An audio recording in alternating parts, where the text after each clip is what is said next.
It is Saturday, and you know what that means. It's time for some Tru Heel Heat.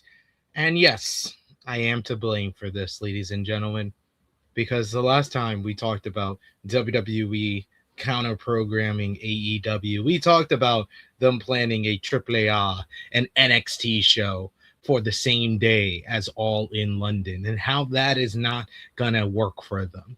And we told them, we begged them, we pleaded with them, please do something new. If you're going to counter program, at least try. Do something a little bit more interesting, a little bit something that can actually hurt AEW in any form or fashion.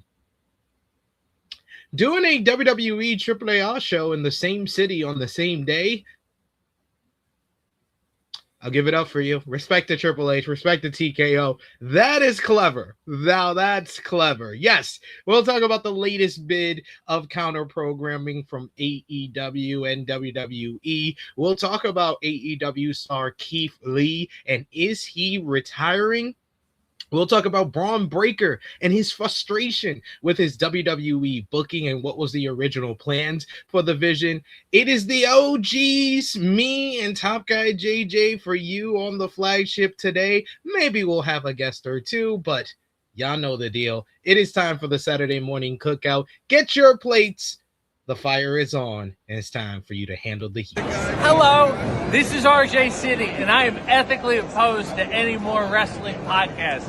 I don't know why you guys are talking about wrestling. It is a niche product. It is a very small industry.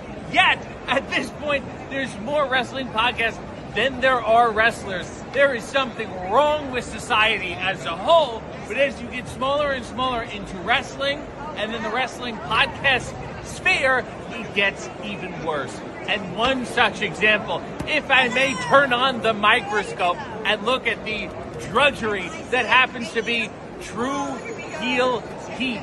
SP3, Sid, this is your fault.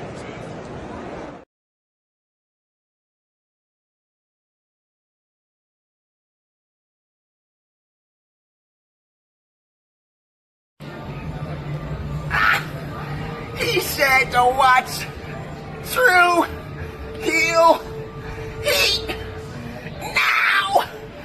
Right now!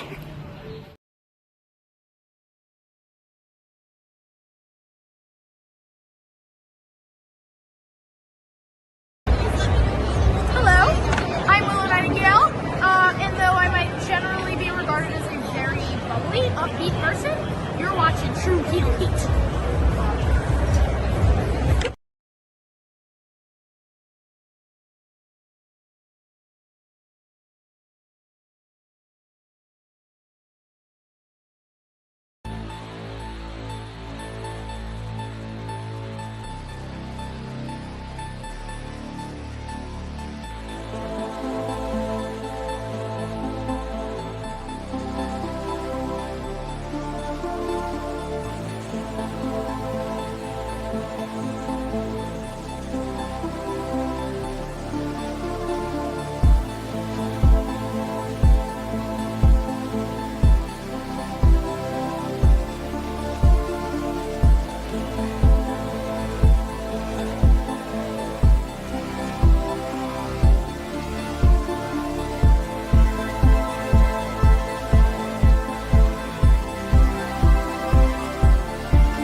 Hello, hello, hello. It is me, your Tru Heel Phenom SP3, and we are live on the Tru Heel Heat YouTube and Twitch and Facebook for Tru Heel Heat 390 when counter programming goes wrong, discussing the latest wrestling news, including WWE and AAA Worlds Collide run in Chicago on the same day as AEW All Out. Keith Lee may be retiring. Recap of this week in wrestling with the AEW Collision and Dynamite. Dynamite featuring Kevin Knight crashing Kenny Omega's AEW World Title celebration. You had NJPW G1 Climax 36, nights 1 and 2. You had ROH TV on Honor Club, CMLL, Martes Popularis, and Venice Espectacular. WWE SmackDown featuring the Go Home Show ahead of Saturday night's main event. Raw featuring Roman Reigns roasting Seth Rollins. NXT Evolve, AAA on Fox, TNA Impact. Plus, we got some final predictions for WWE Saturday night's main event later today at Madison Square Garden. And to break it all down, to talk all about it, I am joined by your resident Tru Heel hookah enthusiast himself. He is the one and only co-host over on Rated Raw Review every single Tuesday here on the Tru Heel Heat YouTube channel. It is your boy, Top Guy JJ. How are you doing, Top Guy? I've had better mornings. A little under the weather, but you know, it's all good. We're here. So if you don't hear my voice get as rowdy and as amped as it usually does, I apologize in advance. I'm gonna try to avoid hacking up a storm while having this dialogue with y'all today. But you know, we're here, we're blessed. It's another Saturday, and I just felt extremely old. Like really old. I know I'm an old human, but seeing a clip from Tru Heel Heat 50, and we are now in Tru Heel Heat 390, it's starting to hit me, y'all. Old age starting to hit you. It's starting to hit you hard. But yeah, it's been a wild ride, but we are here once again. This fucking air and this fucking toxicity out there ain't helping matters. Well, there's a lot of toxicity, especially with what we do with the wrestling world. There's always toxicity. I mean, but on top of real toxic air. Well, yeah. The air quality thing is definitely a hot topic. There's definitely some more hot topics that I don't have in the agenda in the world of wrestling that will probably come up between the podcast, but that will be up to all of y'all. So we appreciate y'all for joining us live. We appreciate y'all for watching us on demand. Remember, either way, show your appreciation back the simplest way possible. Drop the thumbs up on this video. You can also share this video with all your wrestling fans, friends, and family on all your favorite social media platforms. If you are new to the Tru Heel Heat YouTube channel, hit that subscribe button, hit the bell to stay notified for all the great content here. You could also sound off in the live chat. We love to interact with all of you and hear your thoughts on the week that was in pro wrestling. But if you're watching us on demand, you could comment down below and let us know what you thought about this week in wrestling. If you're with us live, like I said, we'll highlight as many of your comments as possible. But of course, if you're feeling generous, you want to give back to what we do here, you want to show your support to the Tru Heel Heat YouTube channel in the best way possible, you could do so with a super chat donation. Any dollar amount matters. It goes back to the contributors that you see on screen with us here, and we always appreciate the support. If you're listening to us on your podcast platforms, give us a 5-star review, make us one of your favorites, and listen to the Tru Heel Heat flagship podcast every single week. We got a super chat donation to start us off from our good friend Chuck Berries. Thank you so much, Chuck Berries, for the support. He says WWE was like, we need to make a babyface look dumb as hell. Charlotte Flair came out there and said, hold my frappuccino, girl. I got this. Laughing emojis. I mean, was she a dumb baby face, or was she just an angry baby face? I didn't view that as dumb baby face syndrome because she's not friends with Nia Jax, so costing her doesn't really bother her that much. Yeah. I mean, it's a baby face costing a heel something. So it's kind of like, it's kind of in line. It happens to them all the time. Now, if it was Alexa Bliss in the match and she just attacked Jade, or she attacked like someone, that would have fell into the category. But yeah, two heels in the match. No one cares either way. Yeah, exactly. No one wanted anyone to win in that matchup, so like we're good either way. So you should have just attacked both of them. No, she wanted to get her hands on Jade for what she did to Alexa. That was the whole point. Yeah. We got Zach Minger letting us know that it's National Tropical Fruit Day.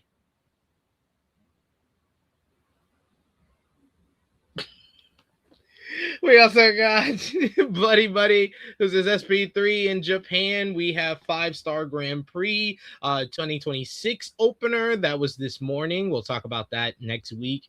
We got G1 Climax 36 Night 2. We're going to talk about that today. Got TJPW Tokyo Summer Princess. Probably talk about that next week. And we got Noah Summer Epic 2026. Eric Isaac saying that, hey guys, another week of wrestling. Can't wait for the wrestling war in Chicago next month between WWE and AEW. We might need martial law for this. We also got Matthew Hooks giving us a shout out, said In the Weeds. Tony Khan on In the Weeds was great, he says. Yes, Tony Khan joined the In the Weeds 24-hour stream that we did for the charity called NAMI. Jeremy freaking stayed up all 24 hours, stayed on for the entire stream. And at the 23rd hour, Tony Khan came on and played 5-star Booker with us, the game we've been playing the last couple of weeks, as well as answered some of our questions. That's crazy. That's crazy.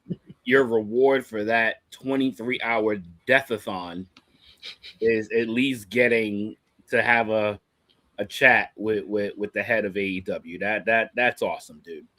And now you are officially a AEW paid mark, and you now are an affiliate of AEW. So everybody that tells you that, you know, you get paid by AEW now you can't even defend it because they got your ass on fucking camera. You got caught in HD. You know, this was it was a lighthearted chat. So I didn't like ask any like fastball or any hard hitting questions because it was, you know, it was for charity. He did it for, you know, Jeremy. I let Jeremy ask most of the questions. Jeremy ran the show. Even in hour 23, he was doing his thing, had a great interview with him. But I really wanted to ask him. I would be like, do you know who Jimmy Macaram is? That was really my best question that I wanted to ask him. If he knows who Jimmy Macaram is. He knows someone that hates him so much. Did you get to ask? No, I didn't. I told you it was more about Jeremy. It was about Jeremy. It was about TK. So I let Jeremy run the show. But I wish I would have asked. Do you know who Jimmy Macaram is, or would you like to come on THH? As Louisville says, yes, starting the Get TK on THH movement. Hey, it worked for ITW. We had the movement for nearly a year. TK on ITW. We need to do it here. TK on Tru Heel Heat. TK talking to me, top guy, and then we'll try to get Jimmy Macaram on, even though that might scare him away.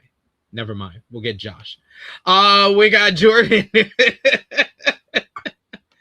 We got Jordan in the chat joining us today. Thank you so much, good sir. We got he says been a tough week for air quality in Canada and the US. Hope everyone is coping okay with that. We got MCAT who says this company is going to give Nia Jax 3 shots at the ladder match, aren't they? Next week, Jade causes a DQ for Charlotte, and then she gets one more chance. LOL WWE. Probably. Probably. That's usually how it works.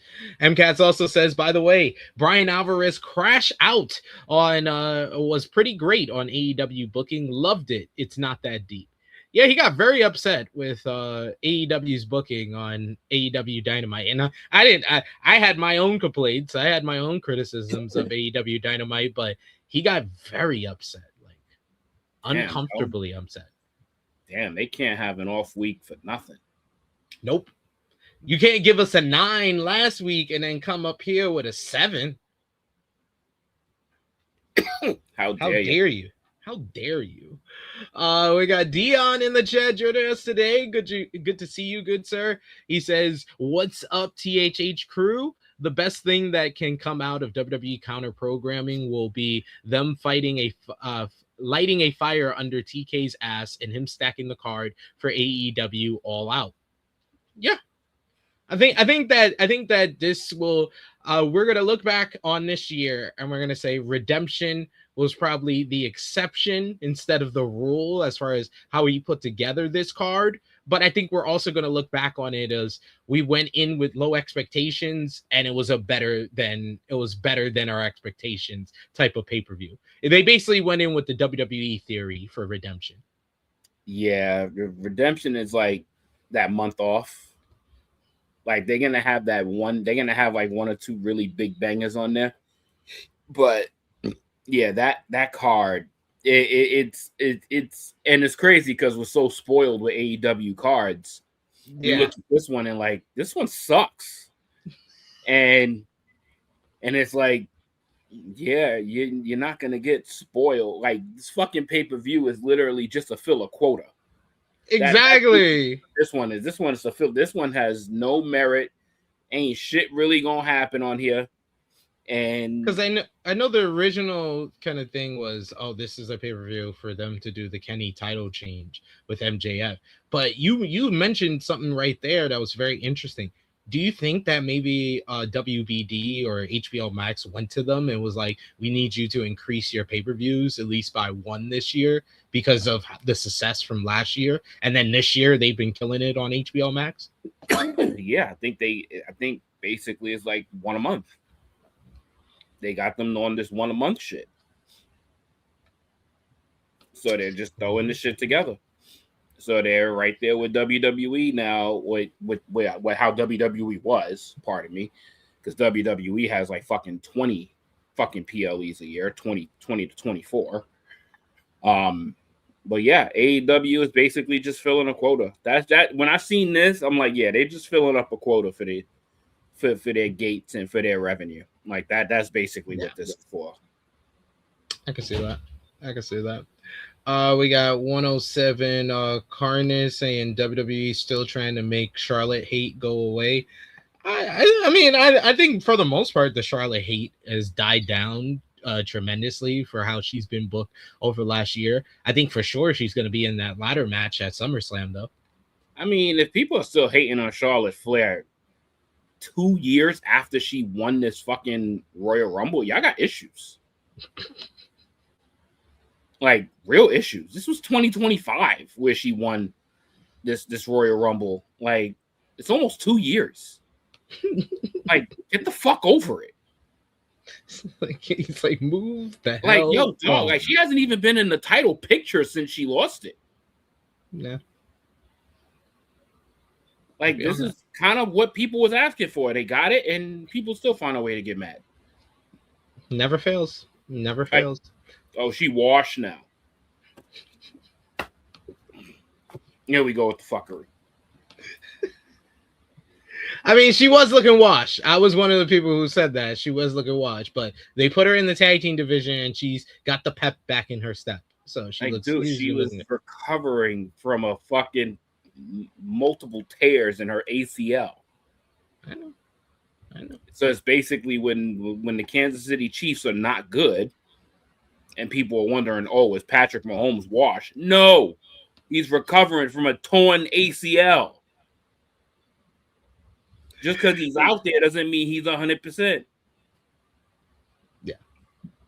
We got yes, King Davion. We will echo his comment here, saying send in love to those affected by the devastating wildfires. Yes, totally agree with you there. We also got some happy Saturday chats from Good Doer. Thanks for joining us in the chat today.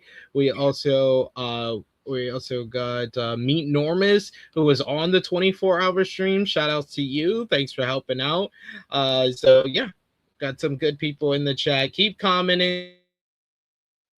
Keep sending those super chat donations. Let us know what you thought about this week in pro wrestling, because we got a lot to discuss from today's show. But before we get into everything, we have our Tru Heel roll call, shouting out all of you supporting us across social media or right here on the Tru Heel Heat YouTube channel, as well as our Patreon.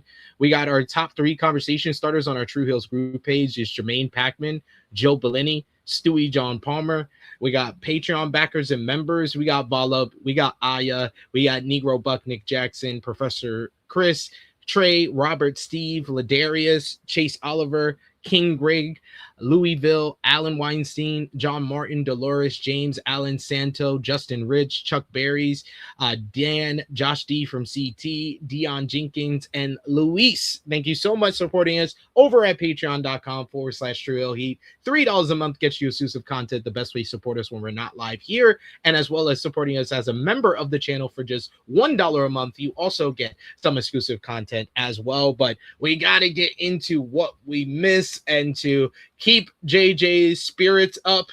Yes, this week we are starting with AEW. Oh, thank God. Oh, I gotta keep your spirits up for the most part of the show. So I'm gonna start off with AEW.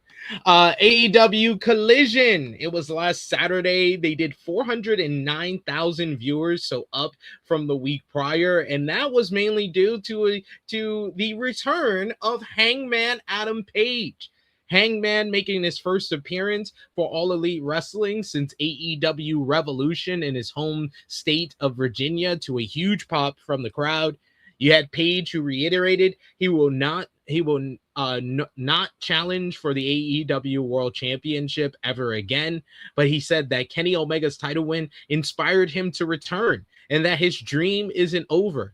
He also said that doesn't mean going after the AEW World Championship anymore. Doesn't mean that he can't challenge for other championships, teasing matches with Continental Champion Jon Moxley, TNT Champion Kevin Knight, Mark Davis, the national champion, and even Kyle Fletcher, the international champion.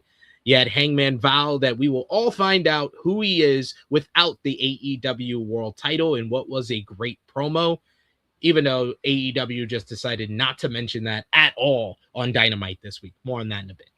Bandito, he beat Katsuyori Shibata in a pretty good opener to retain the Ring of Honor World title. You also had Willow Nightingale. She made an appearance talking about her big win in the Casino Gauntlet and challenging Thekla for the AEW Women's World Championship at Redemption. She cut a passionate promo about coming back early from injury. Meanwhile, you had Thekla, who cut another terrific promo where she called out Mercedes Moné and taunted Willow Nightingale by saying the only thing funnier than a dumb bitch is a happy one. Death Riders defeated AR Fox, Top Flight, and Commander in a super fun 8-man tag. You also had the Bang Bang Gang, had a hilarious dog adoption vignette taunting David Finlay and Clark Connors of the Dogs. Hikaru Shida scored a victory over Harley Cameron to retain the TBS championship. Post-match, Shida jumped Harley until Queen Aminata ran out to make the save. Sets up a matchup with those two for the TBS title on tonight's show. You also had Brian Cage. He picked up a win over Zachary Wentz, which led nicely into Darby Allin beating Trent Beretta in a wild sprint after Trent called out Darby after the Brian Cage matchup.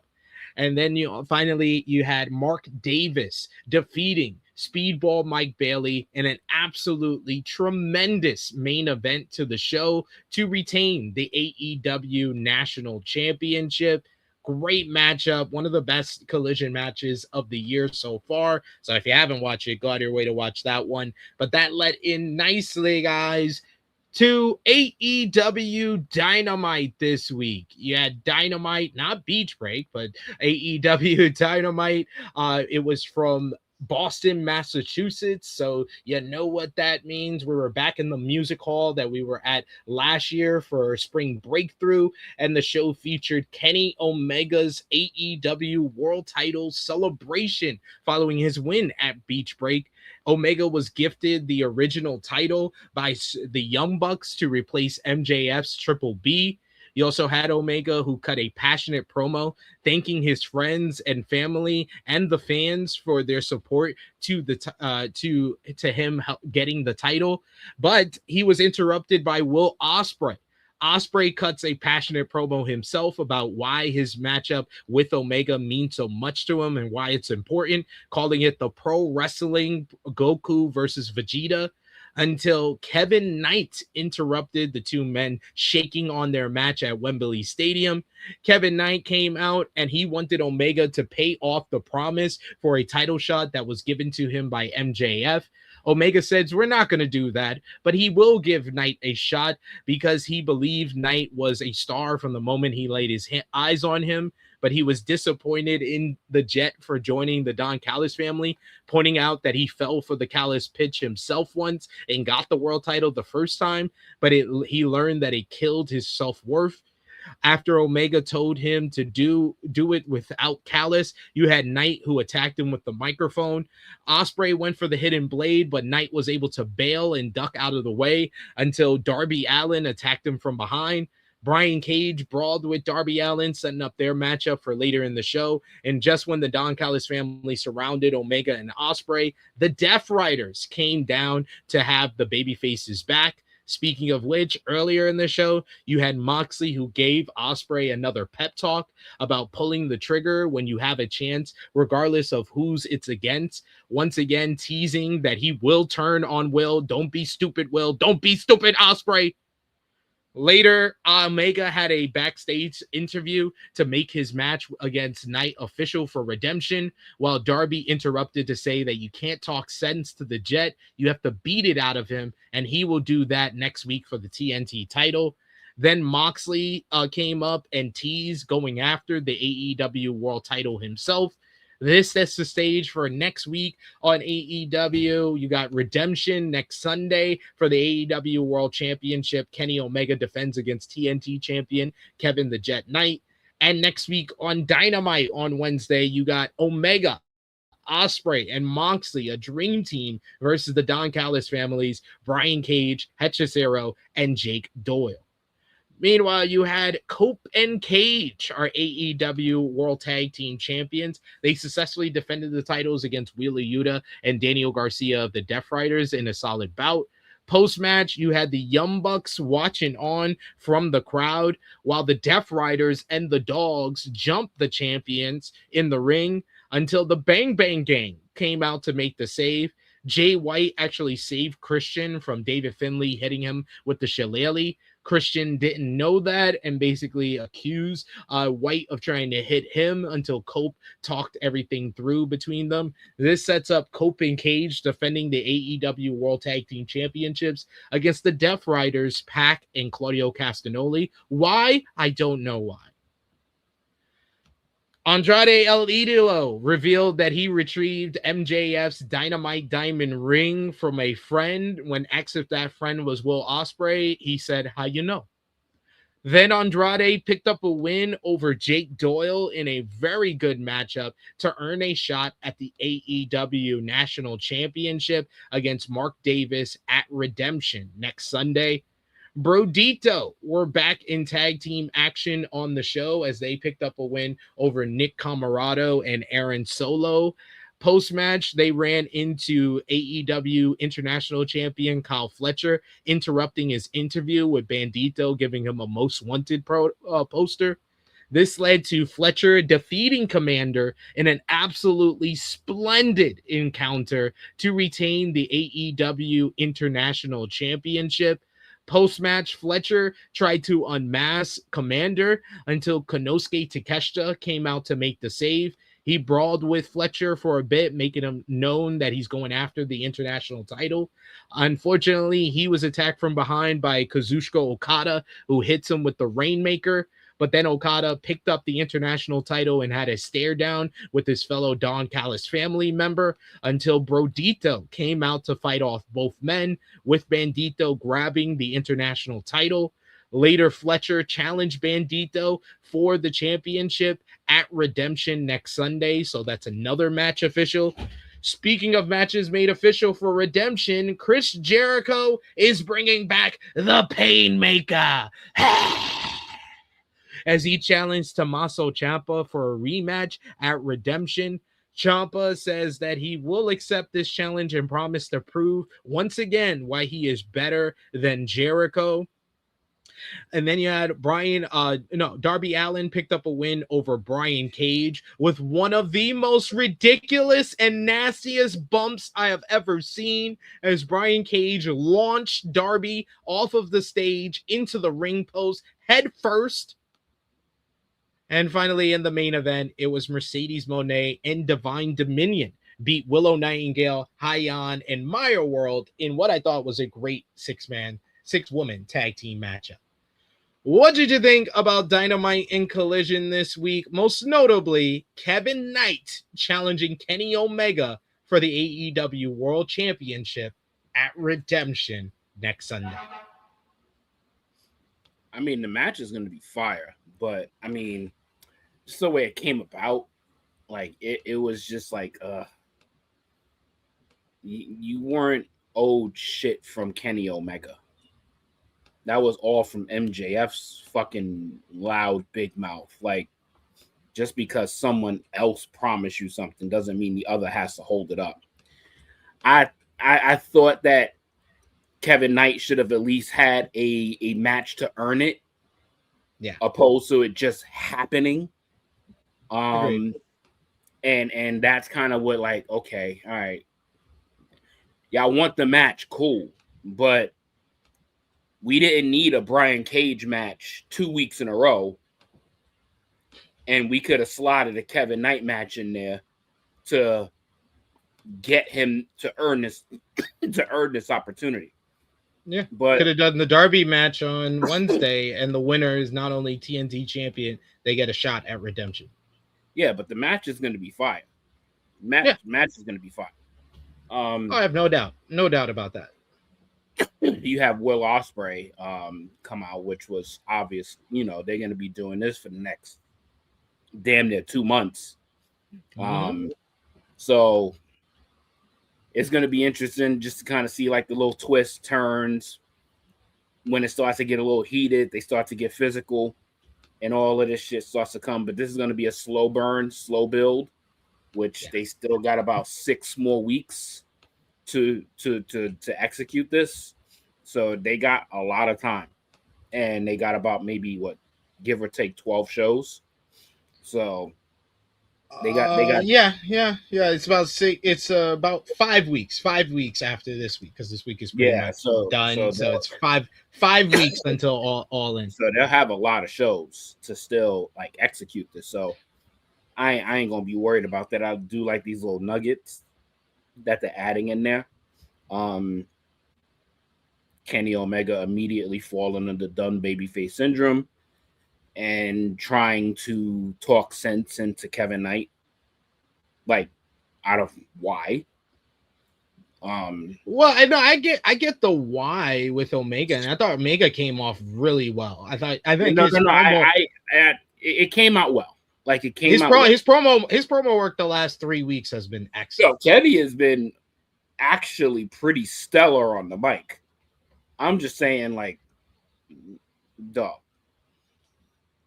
Kevin Knight is way too early in this stage to He's way past gone. Yeah. That ain't happening for him. But like I said, the match is gonna be fire. So can't wait for it. The wrestling was, to me, the savior of this show. Yes. the match with Commander. It was a Commander and Kyle Fletcher. Yeah, Jesus Christ, that was awesome. That was fucking crazy. The Andrade match. The match was so good, and this will be a short on the channel probably later this week. That Jimmy Raccaran was just like, oh my god. He basically made the analogy. He was like, Paul George all time is higher on like the all time list than Jaylen Brown, right? Scoring. No, like all time. Where would you, if you ranked these players individually, Paul George would be higher than Jaylen Brown at this point of their careers, at this state in time. Yeah. But if you had to have one, if you had to have one of those players right now, it would be Jaylen Brown, right? He said, okay. I said the same thing. I was like, okay. He said, okay. Kyle Fletcher is better than Will Ospreay, full stop. That's how good this matchup was, because Jimmy does not like Commander, and he loved this matchup. That's how good this matchup was. He said Kyle Fletcher is better than Will Ospreay. That match was wicked, man. Like that shit was awesome. The Darby and Cage match, even though I didn't think it was needed, I think a Kevin Knight match should have been in that place in particular. Was still fucking wild to just see Darby still taking these fucking death scares every match. I kind of found that, and this is just me, like I just found that match hard to like, because there's no way in my right mind like I can psychologically believe that Darby Allin could beat Brian Cage in anything physical. like that, it doesn't resonate with me that literally Brian Cage eats meals the size of fucking Darby Allin. And they literally said that on commentary. Like, yo, bro, like it was just like, did he just lose to this little nigga? Like what? Like, he's like, yo, he's doing his coffin drops to him. It's like, bro, that's like his kids jumping off the couch into his stomach. Hey, it's the height. It's the height he jumps and he's coming down. It feels like a rock. It's height, distance, drop. It's gravity, man. But anyway, the 6 women match was a refreshing thing to see, because it was finally good to see Divine Dominion actually have a good wrestling match. Because every match that they've been in has been absolute garbage.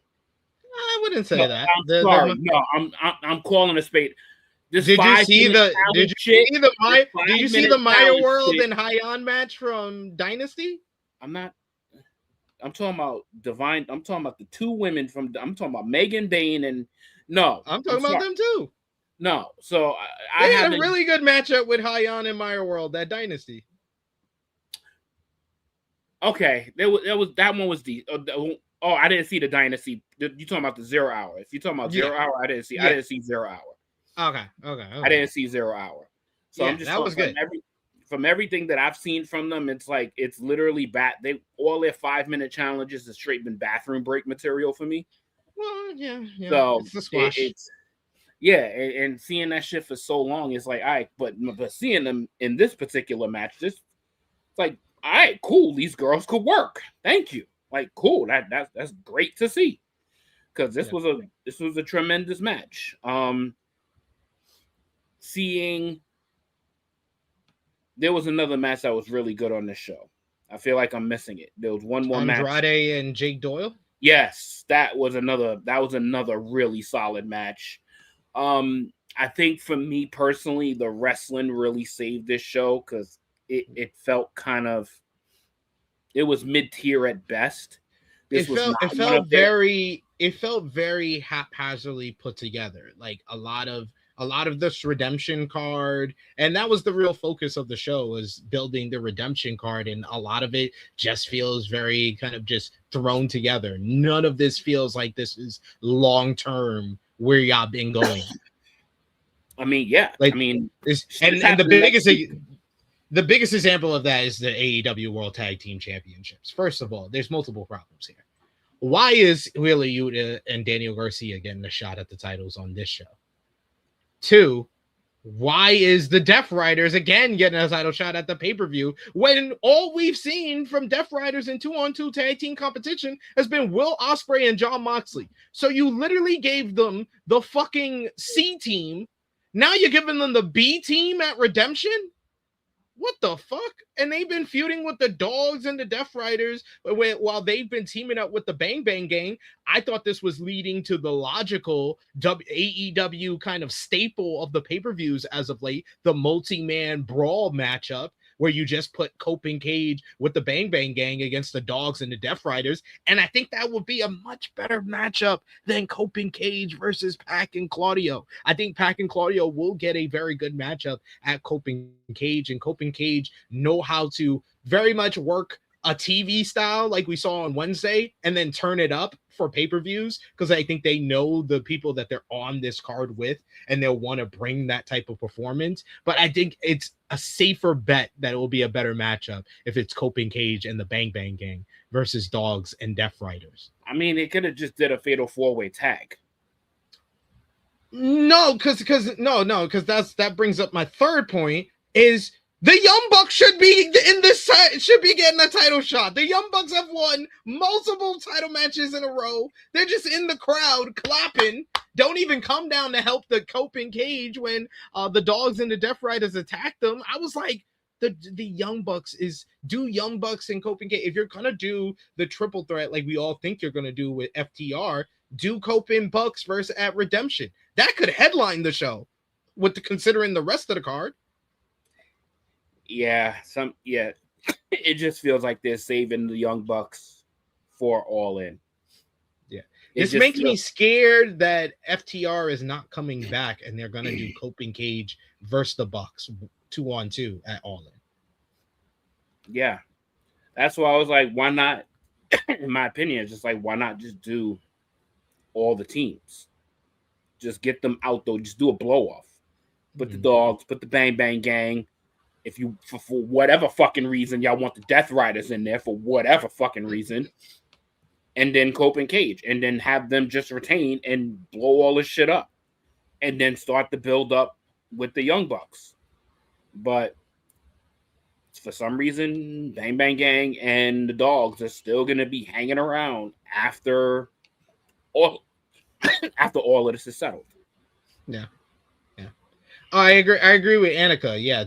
Thunder Rosa and Olympia versus Divine Dominion was good as well from the Forbidden Door 0 Hour. But I'm guessing you don't watch 0 hours. I don't watch 0 hour. Fucking AEW pay-per-views are already 5 hours. He's like AEW better put fucking the good Divine Dominion matches on TV or the actual pay-per-view card, or they gotta be a part of the show. Like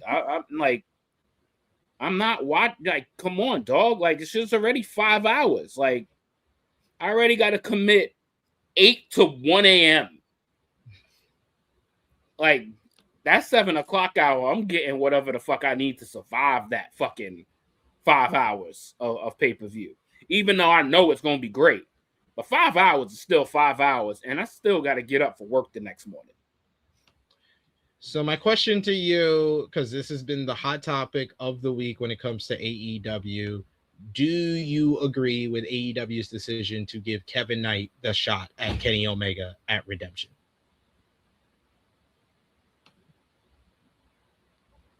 Like I said, I think it's just filler. I don't think the story warranted it, but I that's just me. I don't think the timing called for this now, but it feels off to me.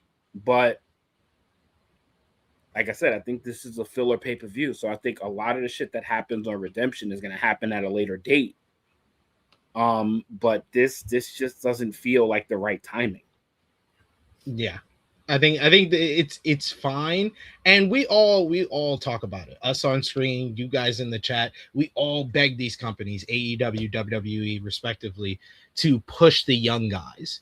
So I honestly don't like the fact that it's been like I think it's been a polarizing decision. It hasn't been a decision like I feel like Kevin Knight joining the Don Callis family was more of a negative response to that than this.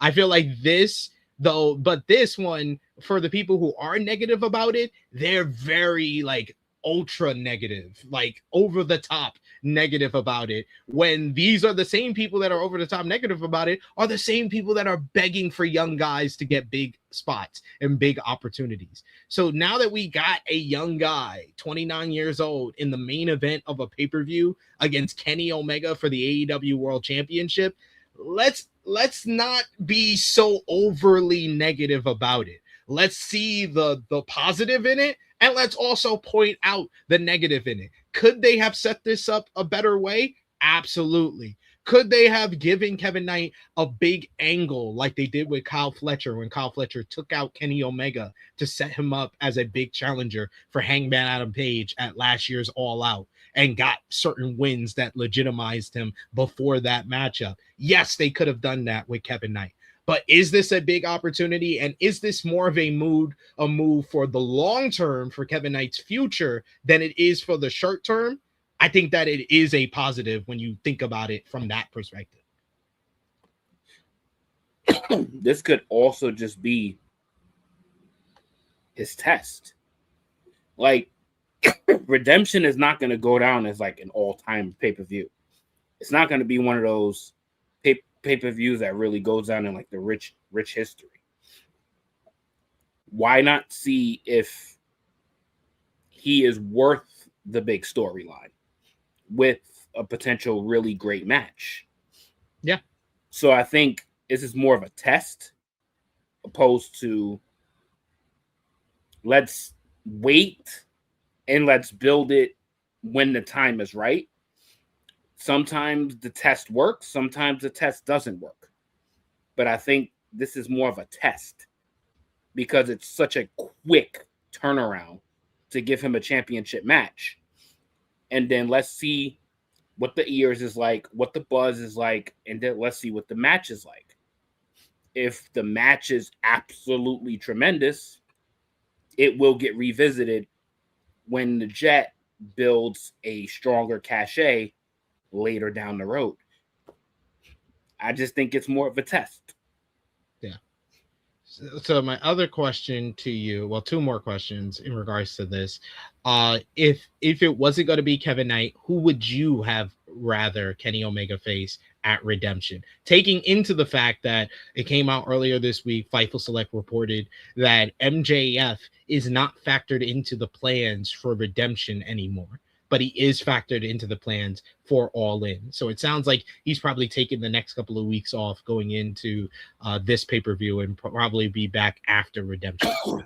So who, if it's not MJF, if it's not Kevin Knight, who are you putting against Kenny Omega at this pay-per-view? It should have been MJF. No, you can't pick MJF. He's it should have been. I know that. I know that. That's why Kenny Omega twice in a row. Like, he beat Kenny twice. Like, the easy choice is MJF. I know. That's why I addressed that. In a perfect world, it is MJF. Right, so who would I have chose? I would have probably gone the route. Let me see. Let me think about this a little bit.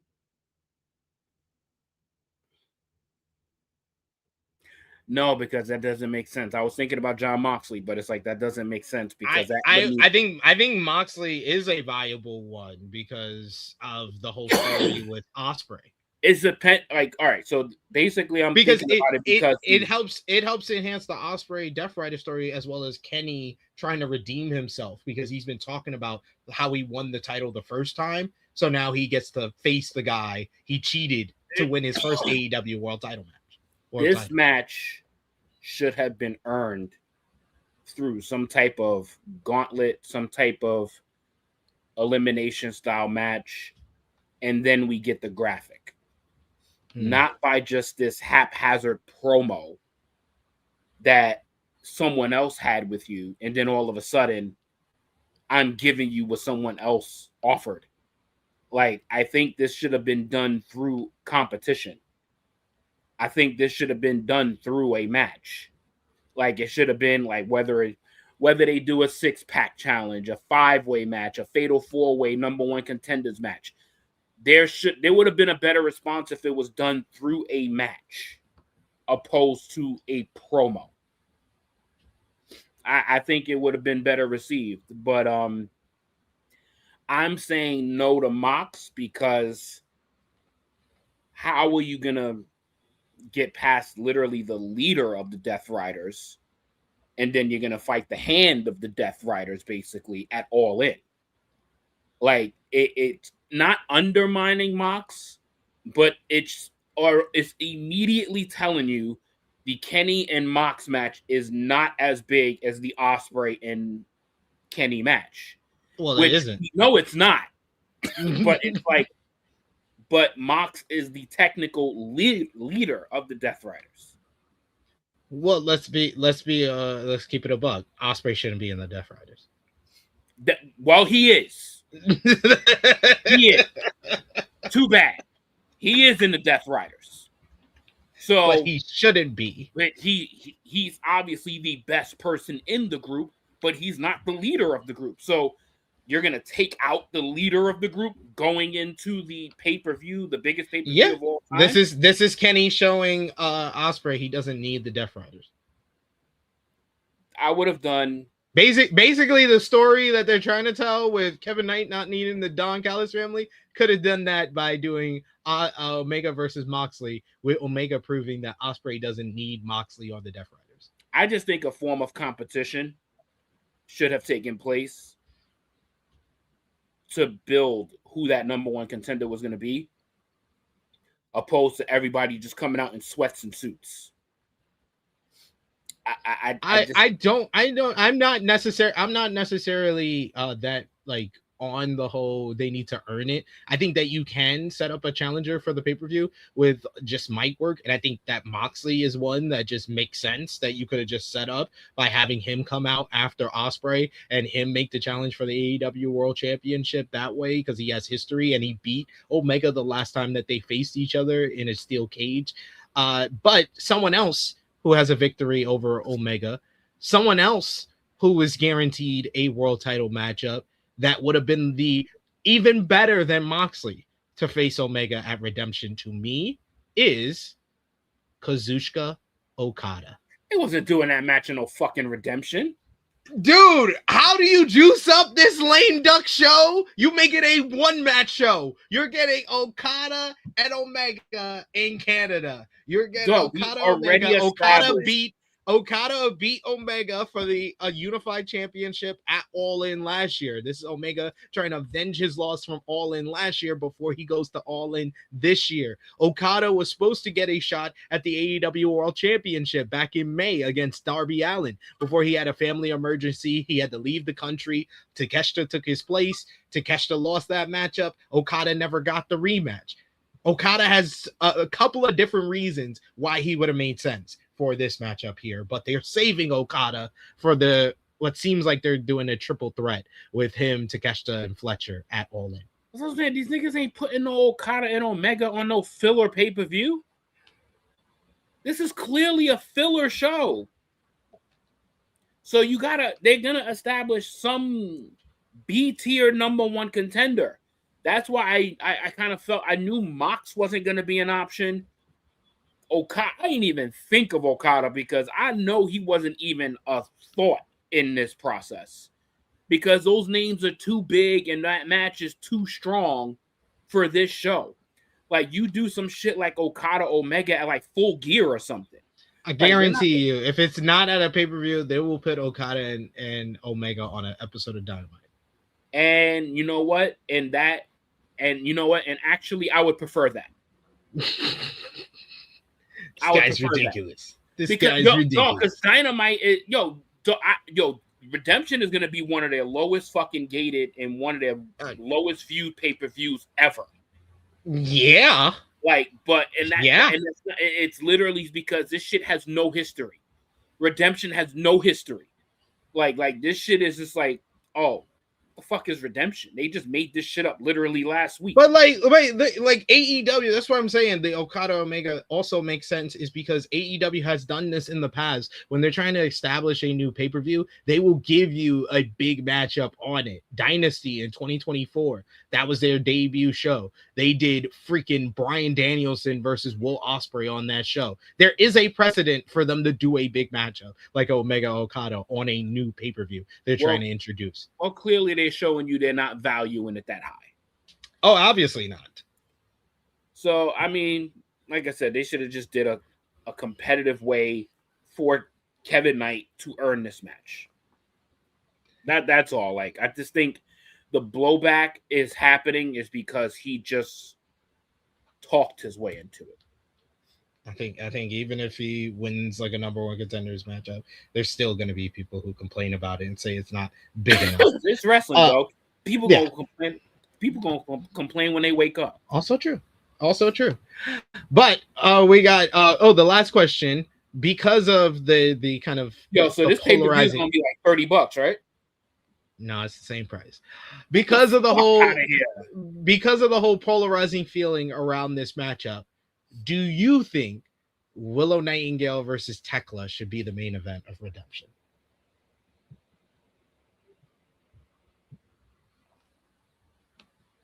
No. Okay. No.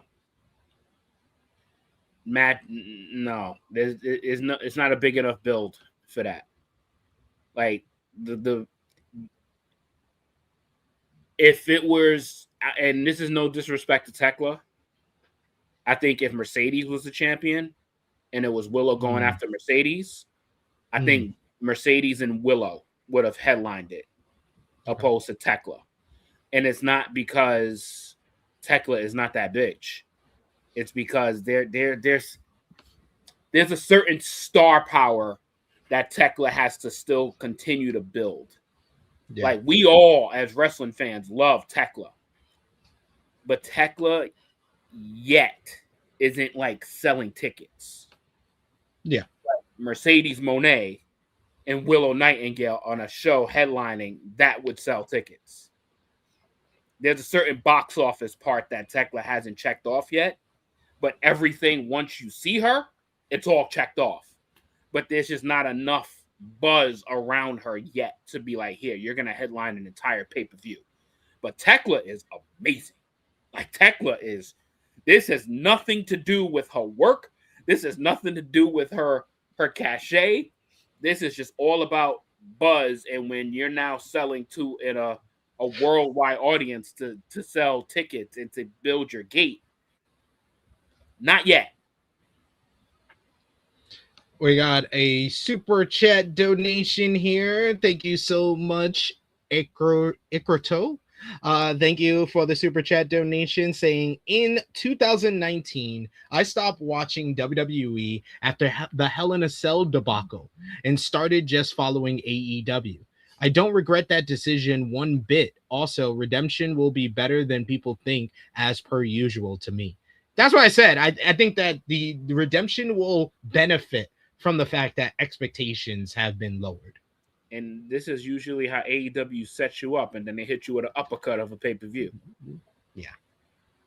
So, and we'll see. We'll see. But I do need to see women eventually main event one of these pay-per-views. This would have been a really great opportunity for that. But Thekla will get there. But Tekla's not Mercedes yet. I feel like with Redemption, there's going to be at least two like banger to match of the year candidates. I think with Kevin Knight and Kenny Omega, if Kevin Knight has the performance that he needs to have, that can be like a perfect matchup. And then the Kyle Fletcher and Bandito. Just two guys. If you talk about two guys, these are two guys I've wanted to see in the ring together for a long time. I just hate the fact that Bandito's going in after losing at like the last 4 or 5 pay-per-views. We got another super chat donation here from Adrian Carpenter. Thank you so much, Adrian, for the support. He says WWE puts way more effort into counter programming AEW than their own product. That's why SummerSlam is tanking. Laughing, crying emojis. That is the perfect segue for our first big news story of the week, as WWE have done it again, JJ. They cease to amaze us once again, as WWE have decided to do some more counter programming. Isn't counter programming so great? They just love self-sabotaging themselves. This is one of the funniest stories of the year for me. I'll be honest with y'all. I think this is like one of my favorite stories of the year is this AEW and WWE counter programming, because this one is crazy to go head to head with AEW in Chicago on the same day as All Out. Yes, it has been made official. On Thursday, July 16th, WWE confirmed the date for this year's AAA Worlds Collide. Earlier this week, the company issued a press release to reveal venues for Raw and SmackDown tapings through the fall. The company also revealed that AAA's Worlds Collide will take place at the Allstate Arena in Chicago, Illinois on Saturday, September 26th. Why is that date so special? Because it is the same date as AEW All Out 2026, which will also take place in Chicago, Illinois on the same day. Worlds Collide will take place at the Allstate Arena in Chicago, Illinois. All Out will take place at the Now Arena in Hoffman Estates, Illinois. Earlier this year, WWE presented the Great American Bash on the same day as AEW's Forbidden Door event. The company has already announced NXT Heatwave and a AAA show during the All In London weekend as well. They had a number of other dates for the fall for Friday Night SmackDown and Monday Night Raw, but everyone is talking about the latest play from WWE to counter program AEW. This whole counter programming thing kind of started last year as they went head to head with AEW Double or Nothing, AEW All In, AEW Forbidden Door, and AEW All Out. It continued this year with the Forbidden Door going head to head with NXT, the Great American Bash, and will continue on August 30th when they go head to head with the WWE AAA and NXT shows in Texas. But this one is just next level. Same city, same day, same time, Worlds Collide, going head to head with All Out. I think this is a change, a bit of a change in the strategy. They are still counter programming, because if that's what you wanted, if you wanted WWE to just stop counter programming AEW, that wasn't going to happen. I only asked them to change up the strategy, find another way to counter program. And I think this is a more effective way. It won't damage. They have proven with counter programming, they're not going to damage their pay-per-view buys whatsoever. How do you kind of counter that or do something else to affect their business in another way? You try to affect their ticket sales. And I feel like them going head to head in the same city is going to affect both shows' ticket sales. JJ, what do you think about WWE going head to head, Worlds Collide versus All Out in September in Chicago?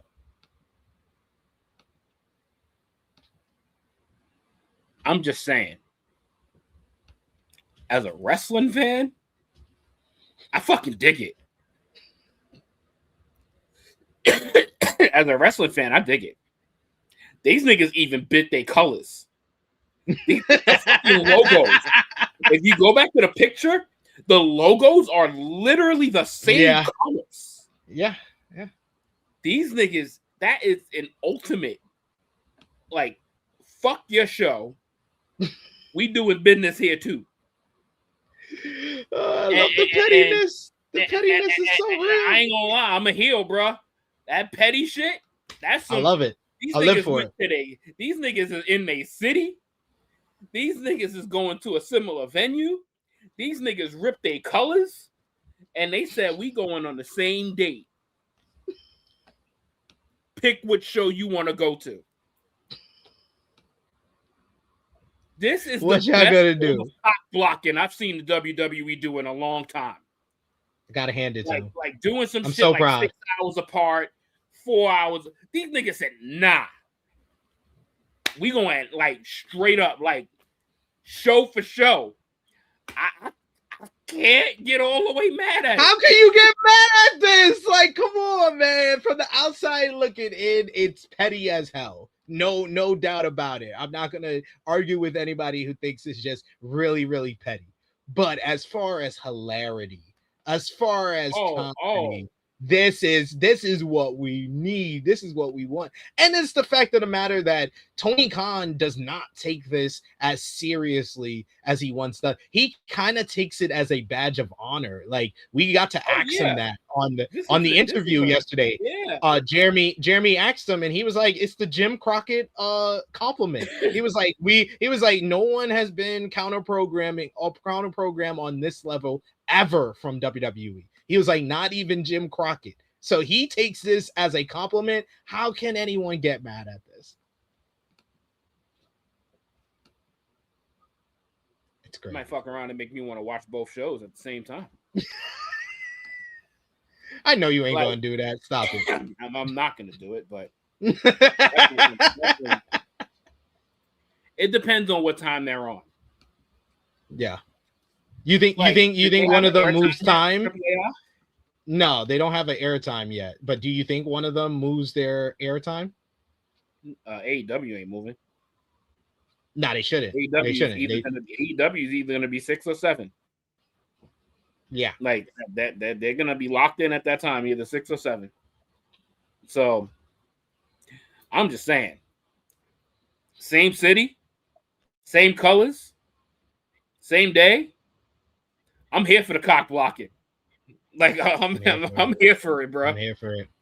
Listen, if all the indie shows, this is what we live for. If all the indie shows in America and all of them shits culminate around fucking WrestleMania, and they do all of that shit, and they do all of these shows, they do all these events, they do all these venues that has nothing to do with them, that has nothing to do with the WWE.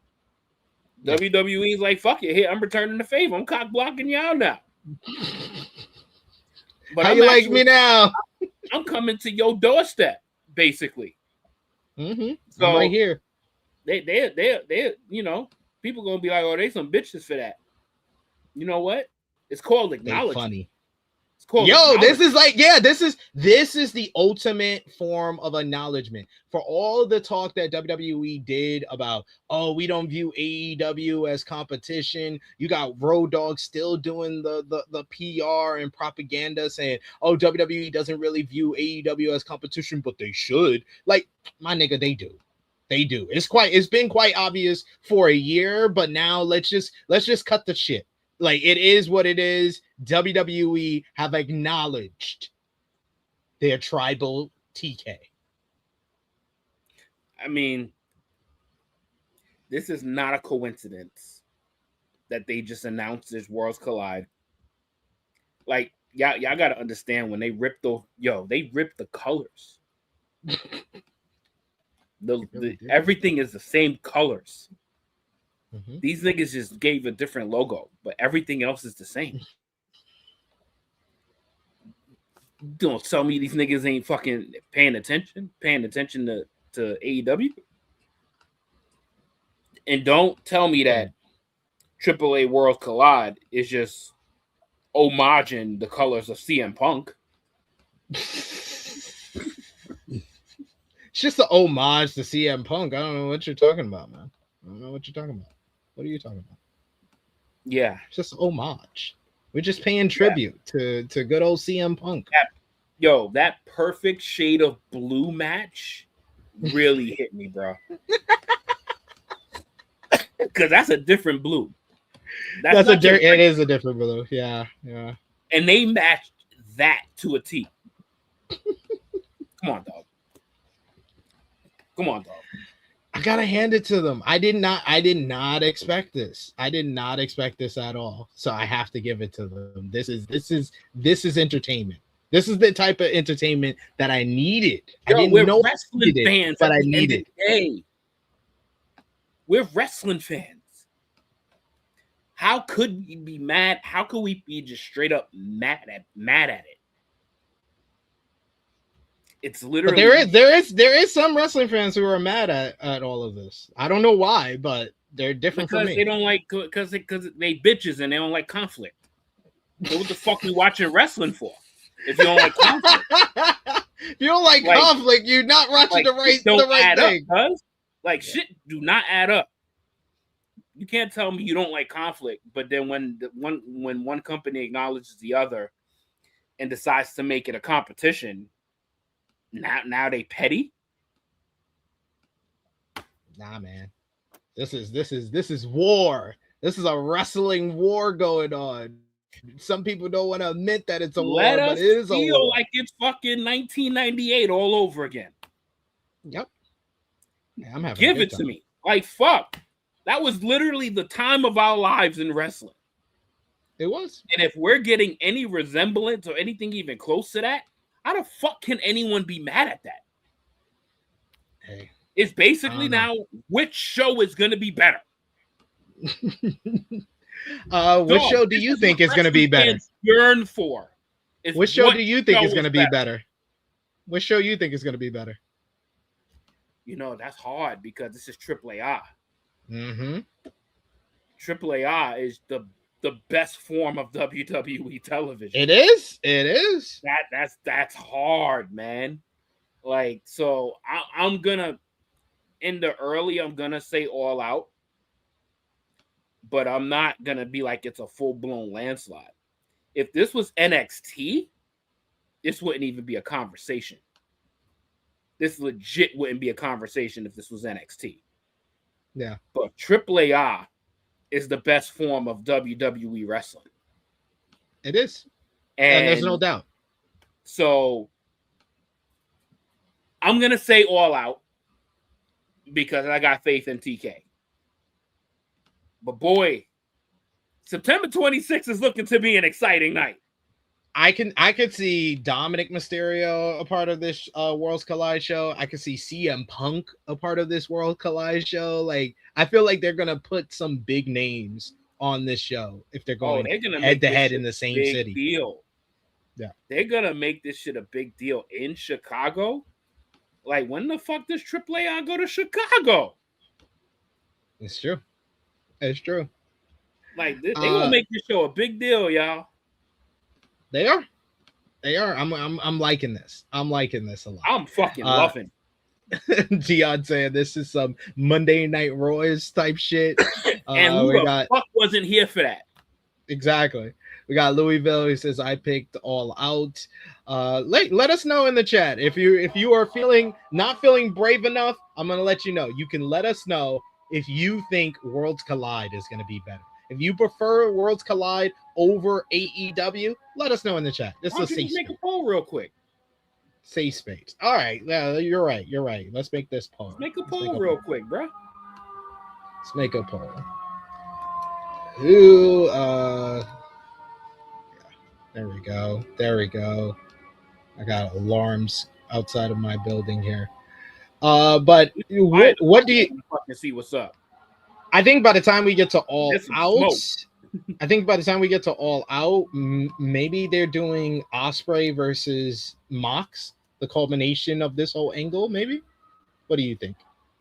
That would make sense. That would make sense.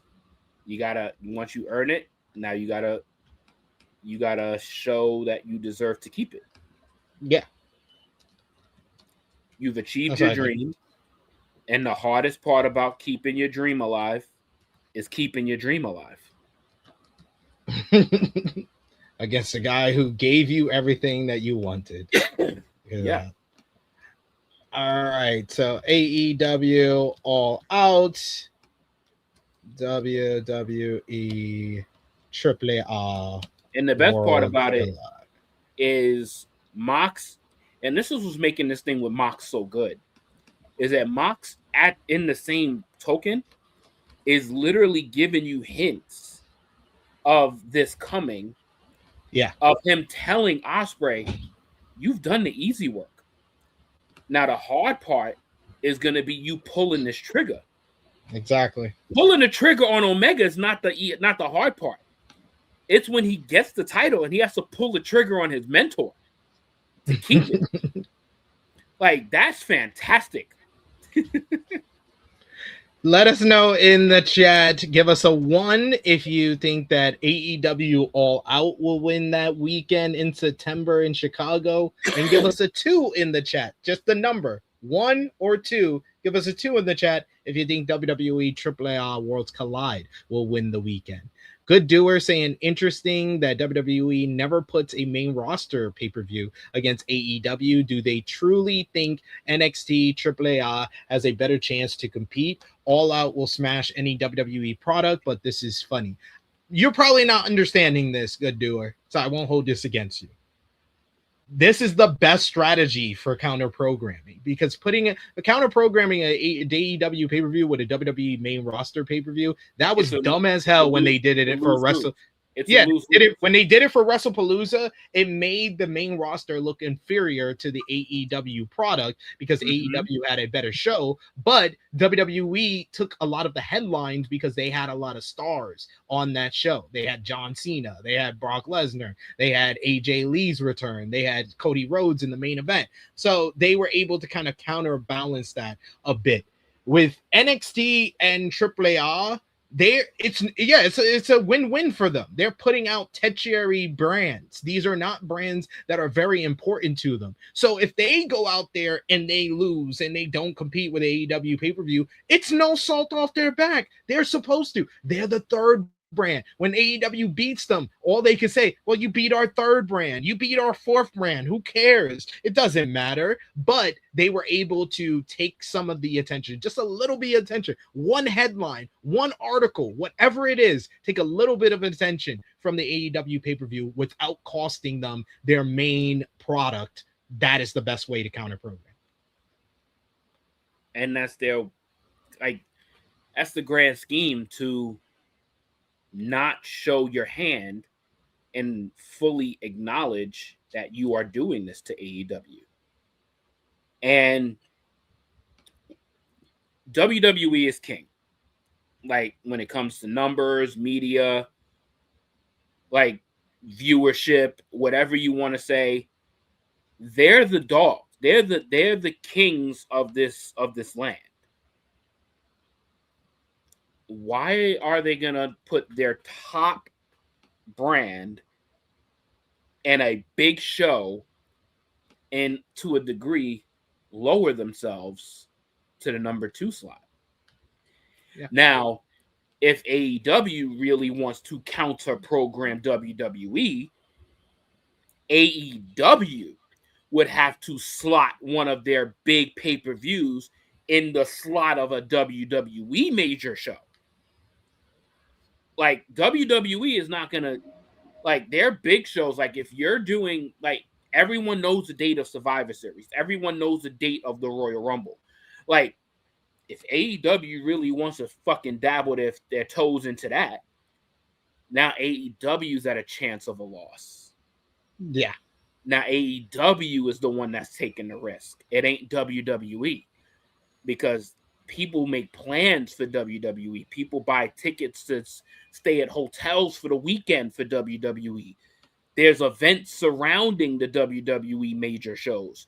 There's fucking podcasts. There's superstores. There's venues. There's side shit that they're going to keep making. Now, if you're going to dabble into their water, now you're taking the chance.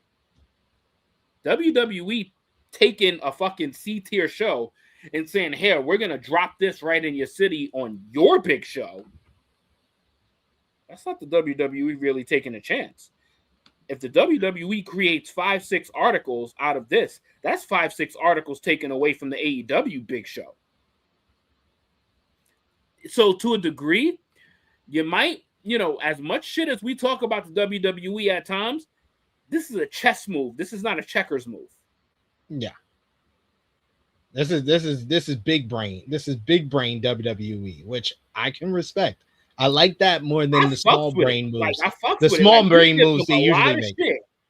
We give them a lot of shit, but this is some smart shit right here. Like this is not. This is at no risk, legit, literally, because AAA is gonna probably be in like a 5,000-6,000 seat arena. Yeah, it ain't gonna be no big ass venue. They're not gonna go to fucking. What is it, State Farm? They're not going to go to the State Farm Arena or whatever that shit is, or whatever it is in Chicago. They're not going to go to the United Center for this show. Like, they're not going they're to. They're at Allstate. They're Allstate Arena. Oh, they're Allstate. Allstate. Yeah. That's what I was. Allstate. Yeah. So AAA is going to Allstate? Yeah. Oh, they really they really pulling their dick out. Allstate is a big fucking venue. They're not filling that fucking building with no AAA Worlds Collide. It's not the point though. It's not the point. If they get 8,000 seats in there, they just took that many people away from All Out. Yeah. And Allstate holds like 15,000. If they get 8,000 in that bitch, that's that many people that they taken away from the AEW possibility.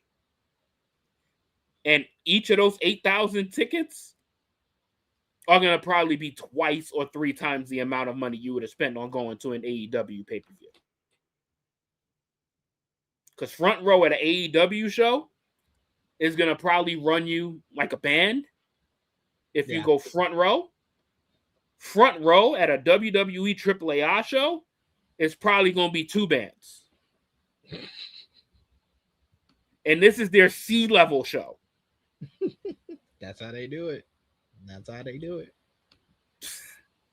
Yo, this shit is a great move. Like give him shit, but dog, this is like fucking genius. Be like, you got it this time. Will's genius. Yeah, Willis Wheeler saying you see that the Young Bucks had on New Day colors, which is a great point. And also, I just thought they could do New Day Young Bucks at All Out. That, oh. Yo, that would be like that's the shit we want. That's the shit we want. Be so back, son. That shit would be fucking crazy. Yo, I don't think there's not a full grasp on it. Yo, 5,000 people's a lot of motherfucking people they took away from All Out.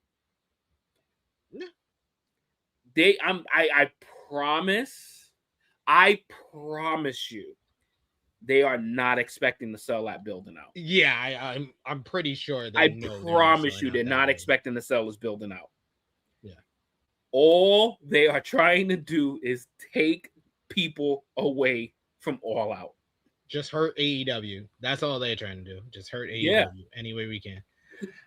We got another super chat donation here from Dion. Thank you so much, Dion, for the support.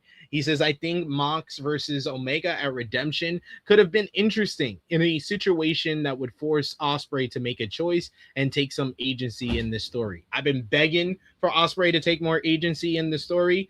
I don't think that the Omega Mox matchup is the best option. I think, like I said, I think that Okada would be probably the best option as someone that can take the loss, because Moxley has been fucking undefeated this whole fucking year. Hopefully they choose the right person or a good person for him to finally lose to at All In, and they can get all the momentum that beating Moxley after he went on this freaking crazy Hulk Hogan, Triple H type politic run over the last couple of months. Someone like Brody King, someone like a Swerve Strickland, Bandito, they can beat him at All In and get that momentum. You lose all that momentum to Omega, who just beat MJF, the other strongest person who's protected. I don't think Omega needs to be the person who beats Mox and ends his whole run that he's been on. So I have a question on the flip side, though. What if AEW sells out? That would be a bad look. That's when it becomes like a loss. Like if they sell out All Out, like this generates what a waste of time. That's it's a big fucking waste of time for WWE if they still sell out. That will be a telltale right there. If AEW, mind you, they didn't sell out 2 years ago when they were in much better shape with their live attendance. They didn't sell out Now Arena 2 years ago for All Out. If they sell out this year, it's going to be because WWE created a groundswell of support for AEW. Yo, dog, you know, we went to the Now Arena once. Now Arena is like in the fucking boondocks. It is. The Allstate Arena is a much better drive for people who are local in the Chicago area. Like, holy shit.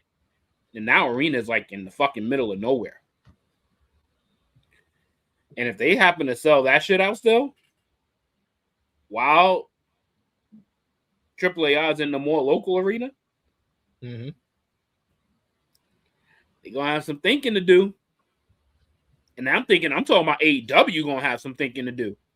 Yeah. Because AEW, if they sell out, it's gonna be like, we got to stop riding in Now Arena. We should be at United Center.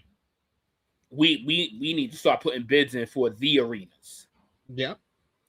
Because remember, there was a point in time where AEW was suffering in ticket sales, and they made that decision to go into these smaller venues. But now AEW is starting to really get hot again. So it's fucking ebbs and flows. It's a wavy business. So AEW for a long period of time was suffering in ticket sales when they shrunk the building sizes, basically, because they were going into these big ass arenas. The lighting sucked in these giant arenas. And then they went into these smaller venues to get more impact from the crowd. You could hear the better crowd interactions, the better noise. And they're still doing that to a degree. Like, you still see them in these smaller venues to a degree. Yeah. But for these big shows, they run the big arenas. They run the basketball and hockey arenas. Yeah. So it's gonna be interesting what goes down. AEW's trying to play ball. Yeah. We're of course are going to keep you updated on this counter programming for, of course, All In coming up next month, and then All Out in September. But we got more AEW news to discuss, top guy, and we got to talk a little bit more about Kenny by God Omega. The fallout of the Kenny Omega title win is still being felt on AEW television, but as well as behind the scenes and the ripple down effect of everything that went down last week. Of course, last week, Breach Break, Kenny Omega beats MJF for the AEW World Championship. A new report has a note on why it was moved to Dynamite Beach Break instead of Redemption. That report came out last week that the original plan was it to be the main event of Redemption and not on Dynamite. There has been a lot of speculation as to why, and now Fightful Select Answers Q&A had some more context. According to the report, sources in the company have indicated that MJF pushed for the match to be moved to Dynamite. As noted, Omega has been planned to beat MJF for the title for a while, with the Q&A saying that it's been the plan for at least 5 months. It was noted that the world title succession of MJF to Darby Allin, back to MJF, and then to Omega has been planned for that long. And AEW has also been big on delivering big matches on TV, and most of their money comes from their TV deal. Sean Ross Sapp adds that he thinks that the key word there being thinks that AEW wanted to move more tickets for All In with the title change, setting up Omega versus Will Ospreay. Later in the week, though, it was revealed that Kevin Knight could be receiving a greater push in AEW very soon, according to a new report. A new report from Fightful Select cites sources as indicating that Kevin Knight was being talked about for an advanced push within the company. According to the report, sources in AEW have said that Knight has been discussed to receive a shot at the AEW World Championship. Those reports say that Knight getting such a title shot at AEW Redemption later this month isn't all completely off the table. Knight is the current TNT champion and has been since AEW Dynasty. He has been featured on AEW television calling for a shot at the AEW World Championship before MJF agreed to give him one. The card for AEW Redemption has been taking shape with Knight challenging Kenny Omega for the AEW World Championship in the main event. A new report has notes on the company keeping plans for the show quiet as long as possible.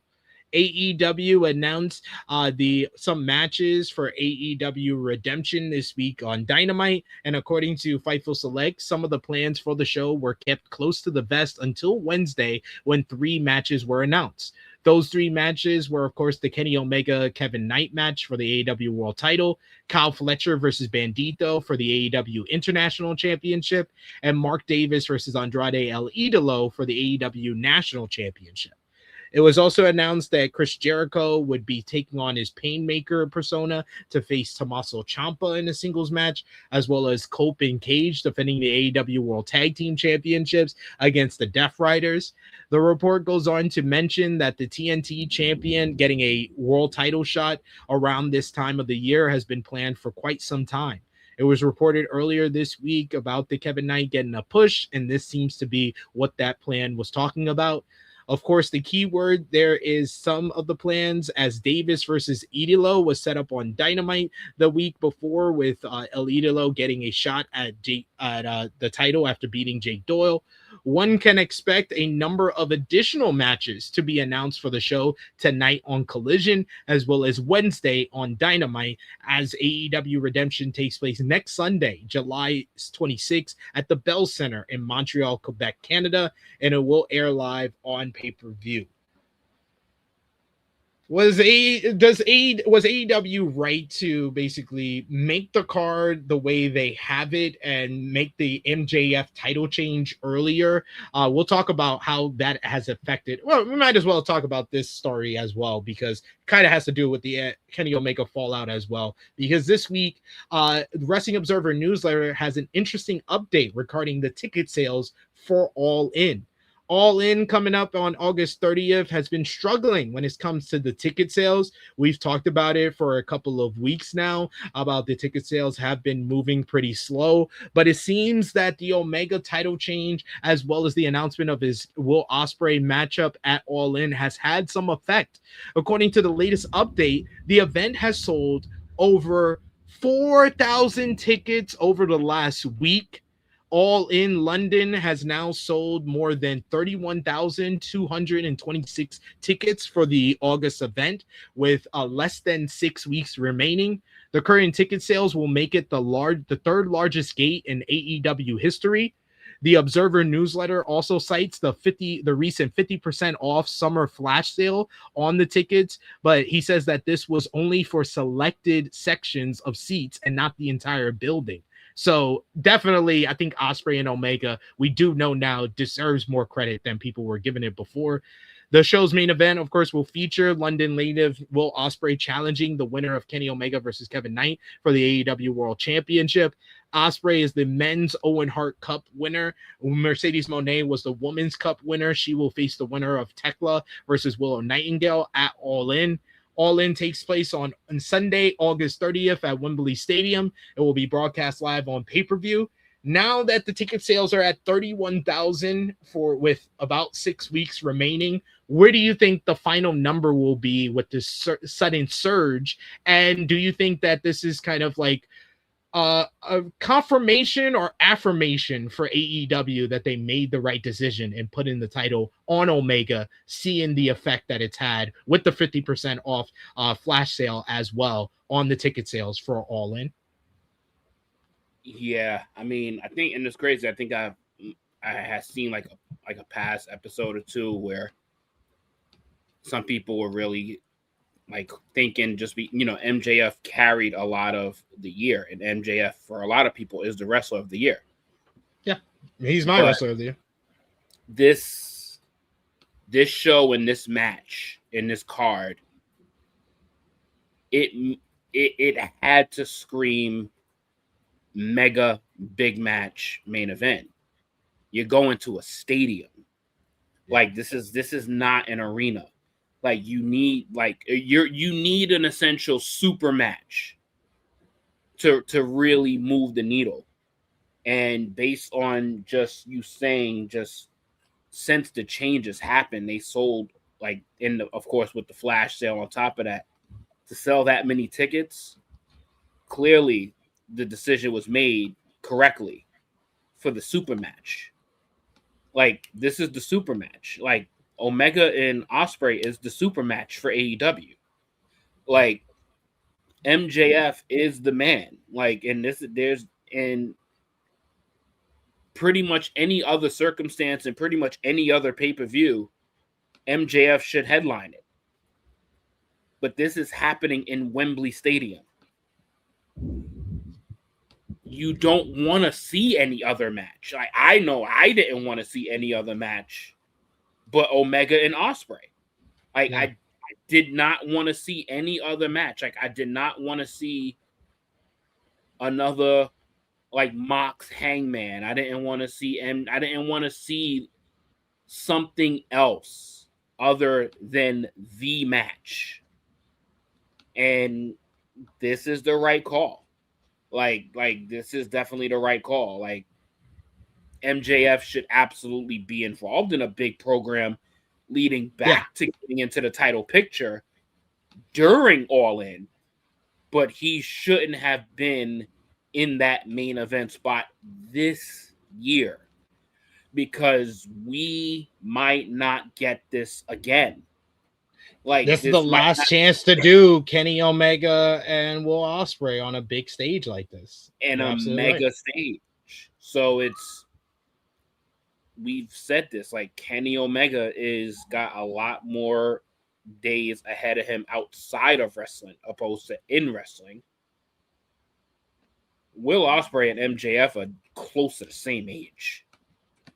Mm-hmm. Like they got so much time and so much more time to execute like massive programs to lead 2027, 2028, 2029. Yeah. Kenny Omega's clock ain't saying all of that. So it don't get up that high anymore. Especially at this level of Kenny Omega. Like,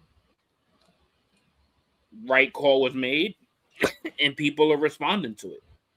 Like now that people's kind of like, yo, this shit might not ever happen again.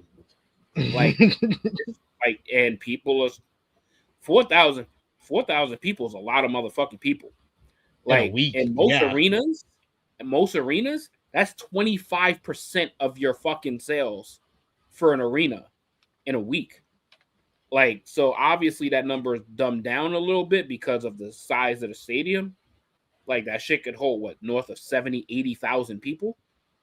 Yeah, it can hold about 90,000. There's 93 seats in Wembley Stadium.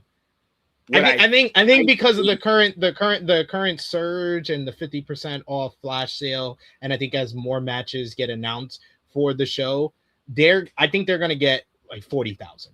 40,000 seems to be the safe bet. I think if they are able to get a matchup on the card that causes that much of a big difference again, I think they can get past 40. I think that for me, honestly, I think their sweet number is going to be 50. 50 would be a huge success for them to match 2024. That would be amazing. I think the sweet spot is going to be, because here's the thing is that they're not when they get closer and closer, they're going to run more sales on tickets. Like, they're going to run more sales on it. Like, the closer it gets, the build is going to start to get there. You know, London is going to start to marquee their fucking their city. Like it's going to start to get bigger, and then they're going to start getting more discounted prices. I think 50 is their sweet spot. If they get to 47, 49, great. Yeah. But I think their sweet spot, if they can really fucking like have a massive gate, would be 50. But you might be closer to being right by saying like 40 to 45. But I got faith in their promotion and what they're seeing their metrics being. Yeah. And making their prices more fair. Yeah, they're doing well with that. Glad to see, AEW getting this type of traction. And, you know, we had the whole topic, I think it was on AE Ramble. I think it was Dion. He sent the super chat about he doesn't think AEW is hot overall right now. And we made the argument that AEW has the perception of feeling hot, mostly because of the quality is on a higher level than WWE, and the fan perception, their fan base is very pleased with their product right now. But now the metrics side of things is coming into play with the sudden increase in ticket sales for All In, moving 4,000 tickets in a week. That's not something to kind of snuff up about. And then the ratings, I didn't even mention, for Dynamite this week, they did their highest viewership since they moved to HBO Max. 786,000 viewers this week. Almost 800,000, and definitely 800,000 if you count HBO Max, and then you can probably get it up to even to like 900 or so with like the panel and the difference with the TV ratings as well. So they are hot when it comes to TV viewership over the last 2 weeks. It seems they're hot as far as the ticket sales for All In. It just is the TV ticket sales that's kind of seems like it's the only thing that's slow to catch up, but there's certain metrics that is proving that AEW is hotter than it was this time last year even. Yeah, I think the the only thing I think AEW really needs to kind of like take from the WWE umbrella, and I'm sorry, this is wrestling, so everybody takes from everybody. There needs to be events really surrounding this show. Like, there needs to be a lot of stuff. There's like, not like AEW events, but independent events. Like, I haven't seen much stuff outside of All In sponsored by AEW. So, like, for example, like when WWE has their massive WrestleMania show, they sell you the whole experience. They sell you the bells and whistles. They sell you all they show you everything that you can possibly do when you take a flight from where you live to go over there. Because I think AEW is more dedicated to having a hand in the independent side of that. Because I'll be honest with you, I don't give a fuck about all the other events around WrestleMania. But I only care about WrestleMania. Oh no, I'm telling you, I know a lot of people. I know a section of the fan base that goes to WrestleMania events for the independent shows around it. So AEW is going in a more direction of sending out their talent to those independent shows and enhancing the weekend in that form instead of doing kind of the WWE access of it all. I don't think that's AEW's what they want to get out of or what they want their fans to experience. I mean, I think I'm talking about like an experience, like some type of fanfare, something that when you go to, Dog, like, flights to London right now are no less than $500. Mm-hmm. So anybody going there from America has to immediately factor in the flight is going to cost more than the price of the show. So why am I going to this if I don't live in London? Why am I going to this if I don't live there? If you're telling me I'm going there just solely for a wrestling show, I'm not sold all the way. To buy a ticket, then buy a plane ticket, then buy a hotel room, I'm spending way more on just getting there than the experience that I'm gonna receive when I go there. So I'm not saying that you got to go all out. You got to do what WWE does, but All In is their WrestleMania. All In is their big dog. All In is their everything. That's their cream de la creme. Yeah. What else am I getting when I go to All In? If I'm buying Go for the fishing, then I will just stay here and get my fucking I'll get my fucking chicken spot shit. It's not like this. It's not So like this. I'm just saying, like, if I'm gonna dog, an average flight over there is 6 to 8 hours. Mm-hmm. This is a big commitment. This is a big commitment from anybody in America. And AEW is an American-based company. Yeah. They're not global. Like, AEW is not the biggest company in France, Italy, London, where they're hosting this show. Yeah. Why am I going? To see one of the best wrestling shows. And that's it? Yeah. Then that's not enough. Not enough for you. There's some fans that want to experience all the wrestling. There's a section of people that is like, yeah, fuck it, I just want to see it. Yeah. There's a section of people that's just like, I just want, but that's again why you have this building with the capacity that they have, and we're over here talking about if they do 40 to 50,000, that's amazing. When half the stadium is going to be empty.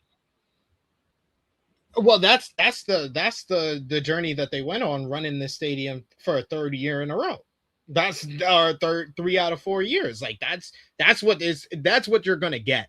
And they did. It looked great when they had 50,000 in it, and it actually sounded better in 2024 in comparison to 2023 when they had 80. So I just think something other than the show should be offered, especially if you're then enjoy your fucking 40,000. Enjoy your half empty. I'm not in charge. I'm not in charge of any of that. I'm just saying I don't think that's a big difference, and that's going to get another 10,000 people to go out. There needs to be something more than the show in order for me to take a cross-country flight for a wrestling show. Okay. There needs to be something more than, oh, I'm there just for the Sunday show, and then, oh, I fly home Monday. Like that's not enough. Okay. We got some news to discuss, and it comes from some sad news, because we finally got an update this week on someone who has been missing from AEW television for almost 3 years now. Yeah, 3 years now. Keith Lee. A cloud of mystery has been hanging over the Limitless One for nearly 3 years now, with his professional wrestling future in question. He may well have wrestled his final match, it seems. The 41-year-old AEW star has not competed on AEW television since December 2023, but he still remains under contract with Tony Khan's company. The longer his hiatus has dragged on, fans have become more and more concerned about his health. In a social media post, Lee assured folks last summer that he had been doing fine for quite some time after a number of complications over the years, that it was simply not up to him that when he would return to the ring. Fightful Select reported earlier this summer that a return to AEW programming for Lee has been discussed recently, but obviously did not come to fruition. Now, the Wrestling Observer's Brian Alvarez has heard that Lee may never compete in a wrestling ring again. He said, and I quote, "There's been a lot of talk about Keith Lee over the last couple of days. I'm not going to say this 100% okay. I'm not saying this 100% because I don't know. But from talking to people, the belief within the business is that Keith Lee is done." And we're not talking like, you know, when he's done with AEW.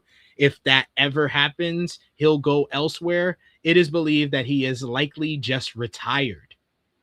In a surprising turn of events as well to add on to this, WWE superstar Michin also confirmed this week that her and Keith Lee are now divorced. Michin commented on the status of her former marriage on a recent TikTok post where one user wrote, "I ain't know her and Keith Lee split. Where have I been?" Another user then wrote, "They're still together." And Michin then responded, "No, we are not." Additionally, when another user said the two were separated, Michin herself replied, "Divorce."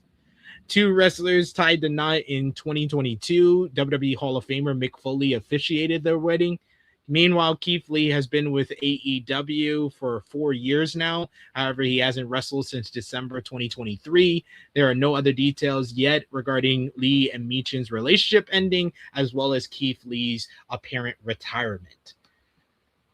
What do you think about these rumor starting that Keith Lee is retired? What would you say as far as how much do you believe it from 0 to 100?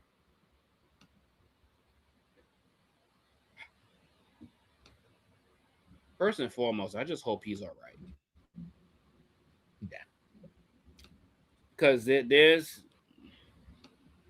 something about someone's like mental status when you see somebody show up to work without the care like how he was at the end of his run.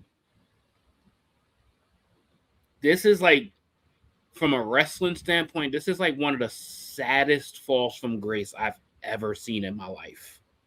Yeah. Like, this is, I can't even tell you how hyped I was when I saw this man join AEW. Like, for it to fail the way it failed, and then just hearing that on top of that, he's no longer married. Like, from a wrestling standpoint, I could almost care less. I just hope he's good, man, because there's something there that just doesn't seem like there's like a happiness in his life. And I'm just hoping that like this shit is like the fucking, it's like the fucking ceilings are like crumbling and crashing down on him. Yeah. And to go from where he was in like NXT, basically touted as literally like the future of the business, and having the showing that he showed out when he was at Survivor Series, and then showing the show how he had at the Royal Rumble, and then getting switched out of nowhere to Bearcat, and then getting dumped like that, and then going to AEW, forming the team with him and Swerve. Like, it felt like something was really happening. Yeah. And then it just stopped.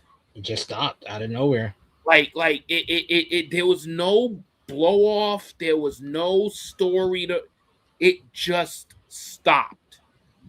And you've seen him on like certain, like he's fine, he's ready to go.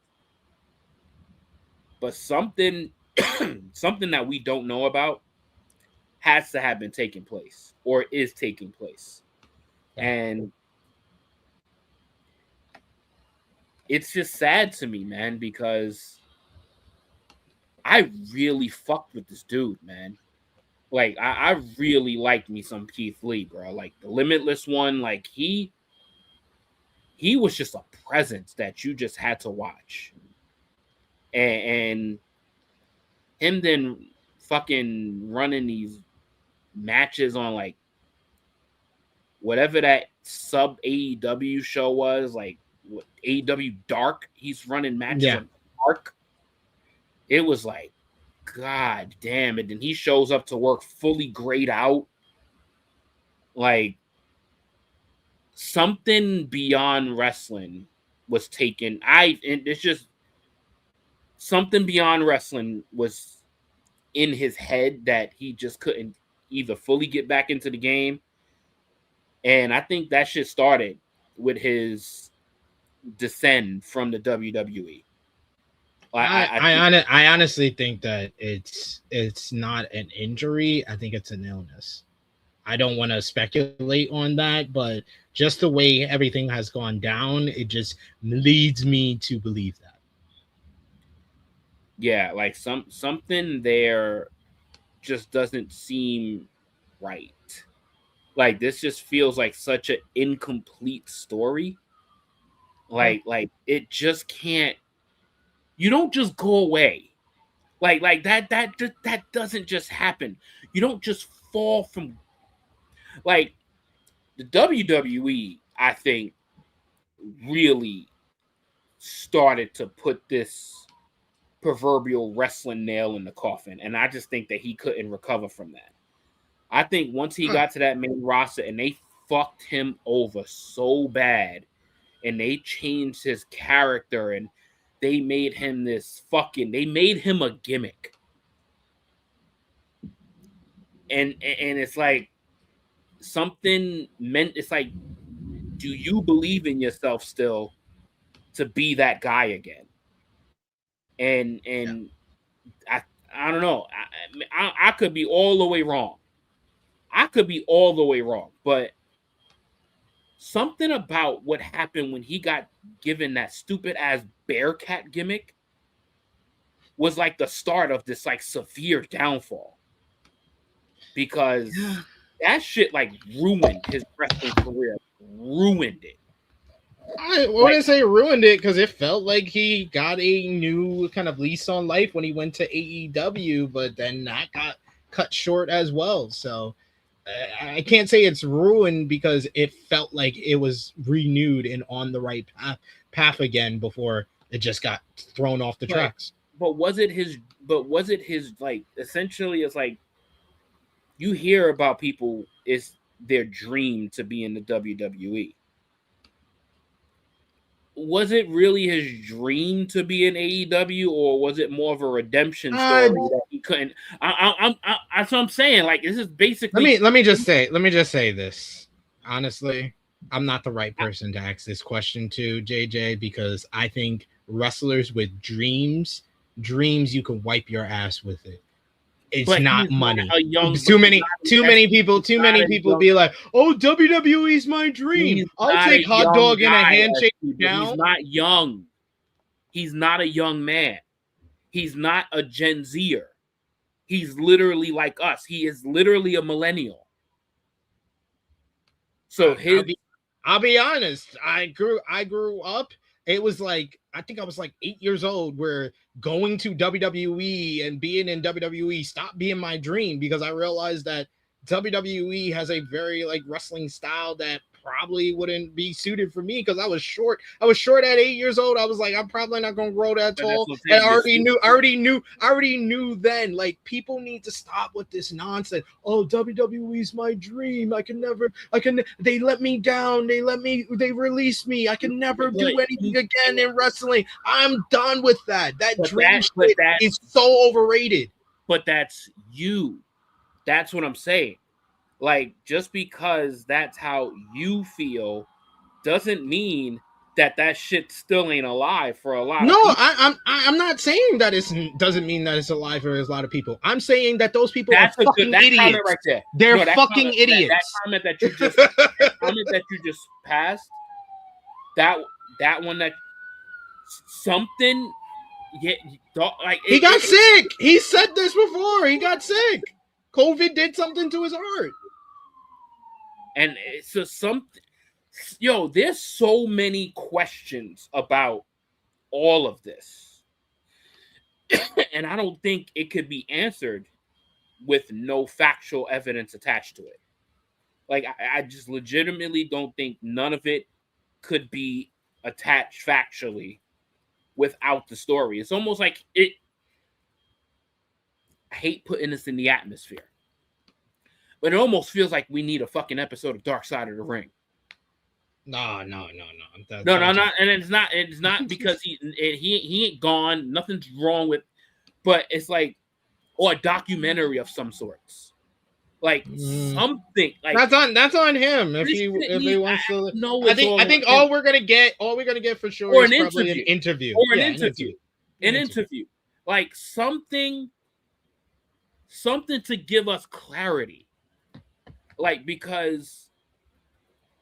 It could all be his choice. It could all be how, like, I'm just done. I'm just over it. Like, somebody's got to put this in the universe to get this man on record to understand. Like, and maybe CVV.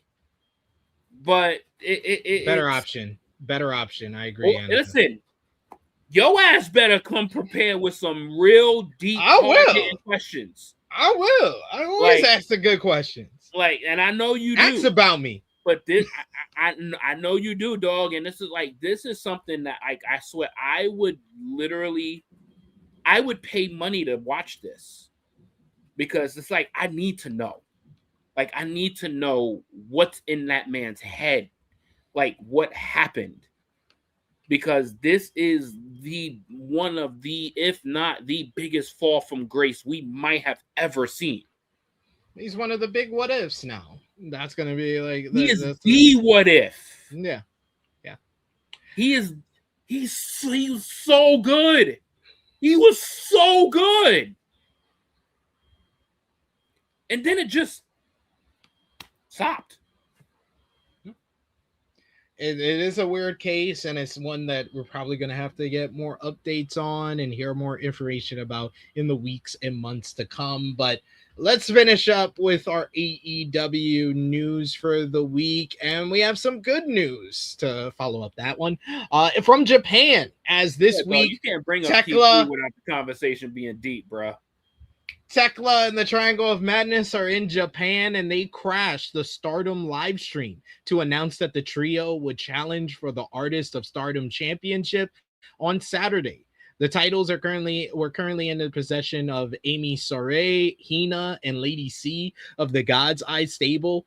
This would be Thekla's first match in the Japanese promotion since April last year when she got fired by the company.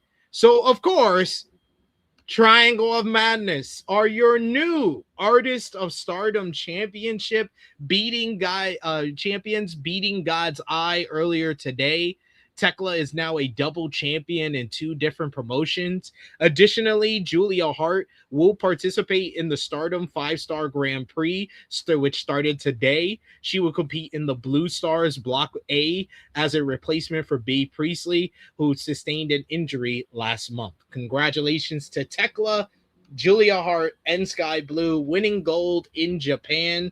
But we got some more news in regards to the AEW Paramount deal that we've been keeping you updated on over the last couple of months. As previously reported, AEW President and CEO Tony Khan has been positive in public statement regarding Warner Brothers Discovery acquisition by Paramount, with Khan saying that the merger will be huge for AEW. Additionally, Dave Meltzer previously reported that Khan was a lot happier that Paramount emerged as the winner in the bidding war over for Netflix, fearing that the fallout of WWE's main streaming partner, Netflix, acquiring WBD, which involved keeping HBO Max but not acquiring WBD's linear TV networks.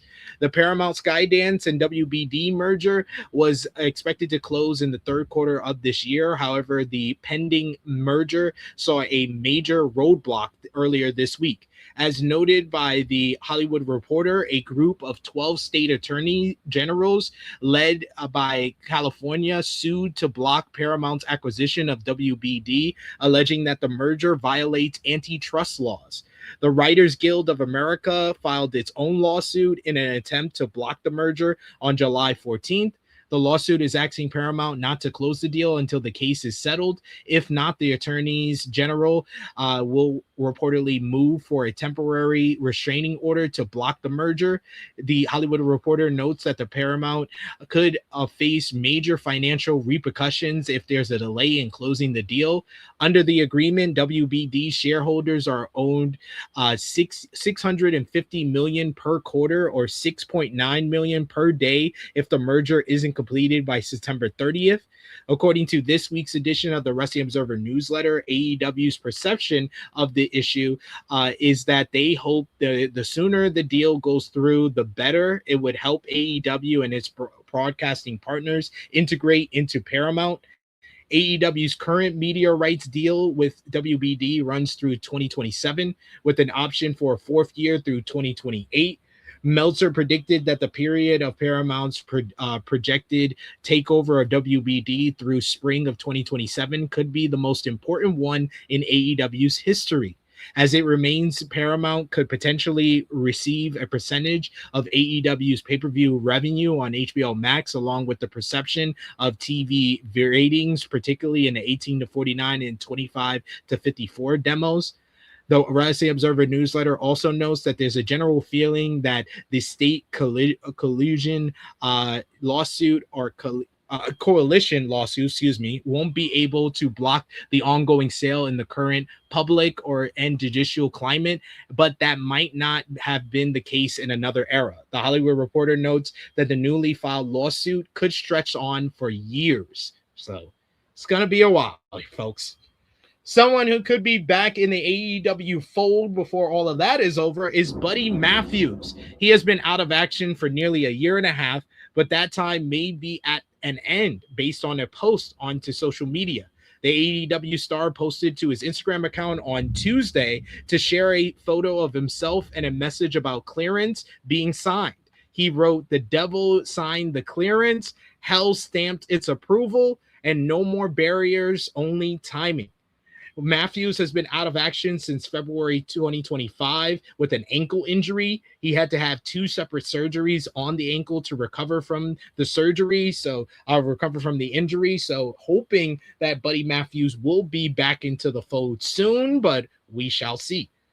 A new report also had a report on a new face behind the scenes in AEW by Bodyslam.net. It indicates that former TNA World Champion and behind-the-scenes producer Sami Callihan has been working backstage at recent AEW events.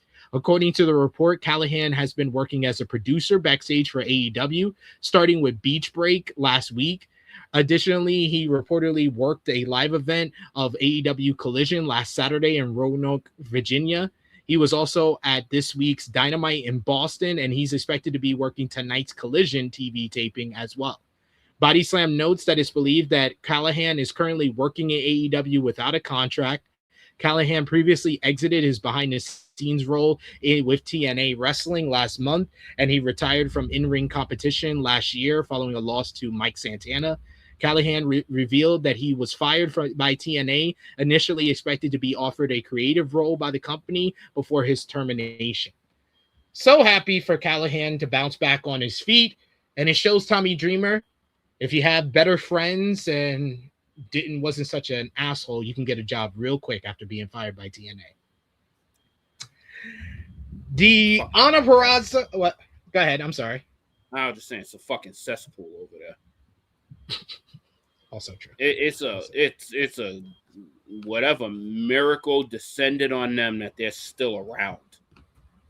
But I really think that Callahan probably got that. Callahan probably had a job waiting for him when you really think about it, because he's really good friends with John Moxley. And we all know Moxley has a lot of stroke in AEW. As he should. As he should. As he should. He's basically one of their day ones. Yeah, he is a day one. He came on the first show. Yeah, so basically, yeah. So, yeah. As he should. 7 years later, he's still a man over there. Absolutely. Final notes on AEW. Deonna Purrazzo has been out of action for almost a month due to an injury that she suffered in a match last month.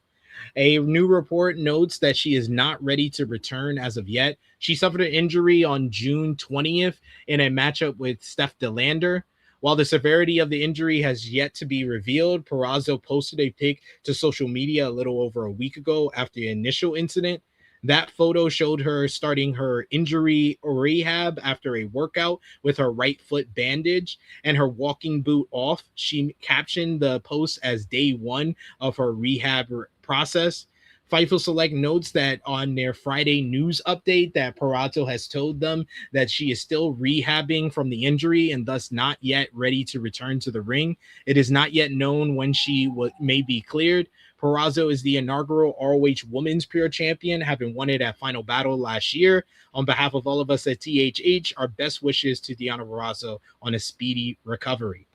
And then one final note, AEW Full Gear has been announced for November of this year.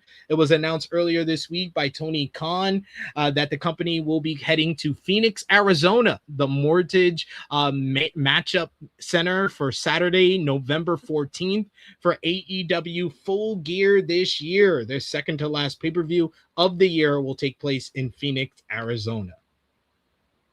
So that is all for AEW this week, guys. A lot of different news and notes, but we got some comments that we got to read here and some super chat donations before we get into New Japan Pro Wrestling and everything else partner promotion wise. We got our good brother Meet Enormous in the chat with a super chat donation. He says Darby needs to get the TNT title off Jet so he can focus on the world title. Other than CEO, double champions have been dead since Keith Lee and NXT. I don't mind Kevin Knight as TNT champion challenging for the AEW World Championship. That is the least of my issues with Kevin Knight challenging for the AEW World Championship. If he was a more established TNT champion that has beaten a top star or did an angle where he took out a top star, I'd be feeling much better, and I would not even mention the fact that he's TNT champion. I don't understand why most wrestling fans get so upset and annoyed and touched by double champions or a champion challenging for another title. I've been seeing this shit for like my whole entire life. WCW had like 9 titles. The TV champion, US champion, used to always challenge the WCW world champion. Why do y'all take this so seriously? I don't understand. That's not how I feel. Yeah, I mean, him having the title doesn't really hold any bearings on the matchup coming. I just want to see him actually. I just want to see him in a great TNT program. Yeah, that would be nice.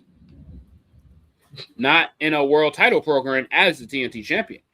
But that's why I think that this is more of a test. And then later dates, he will then become a defending TNT champion.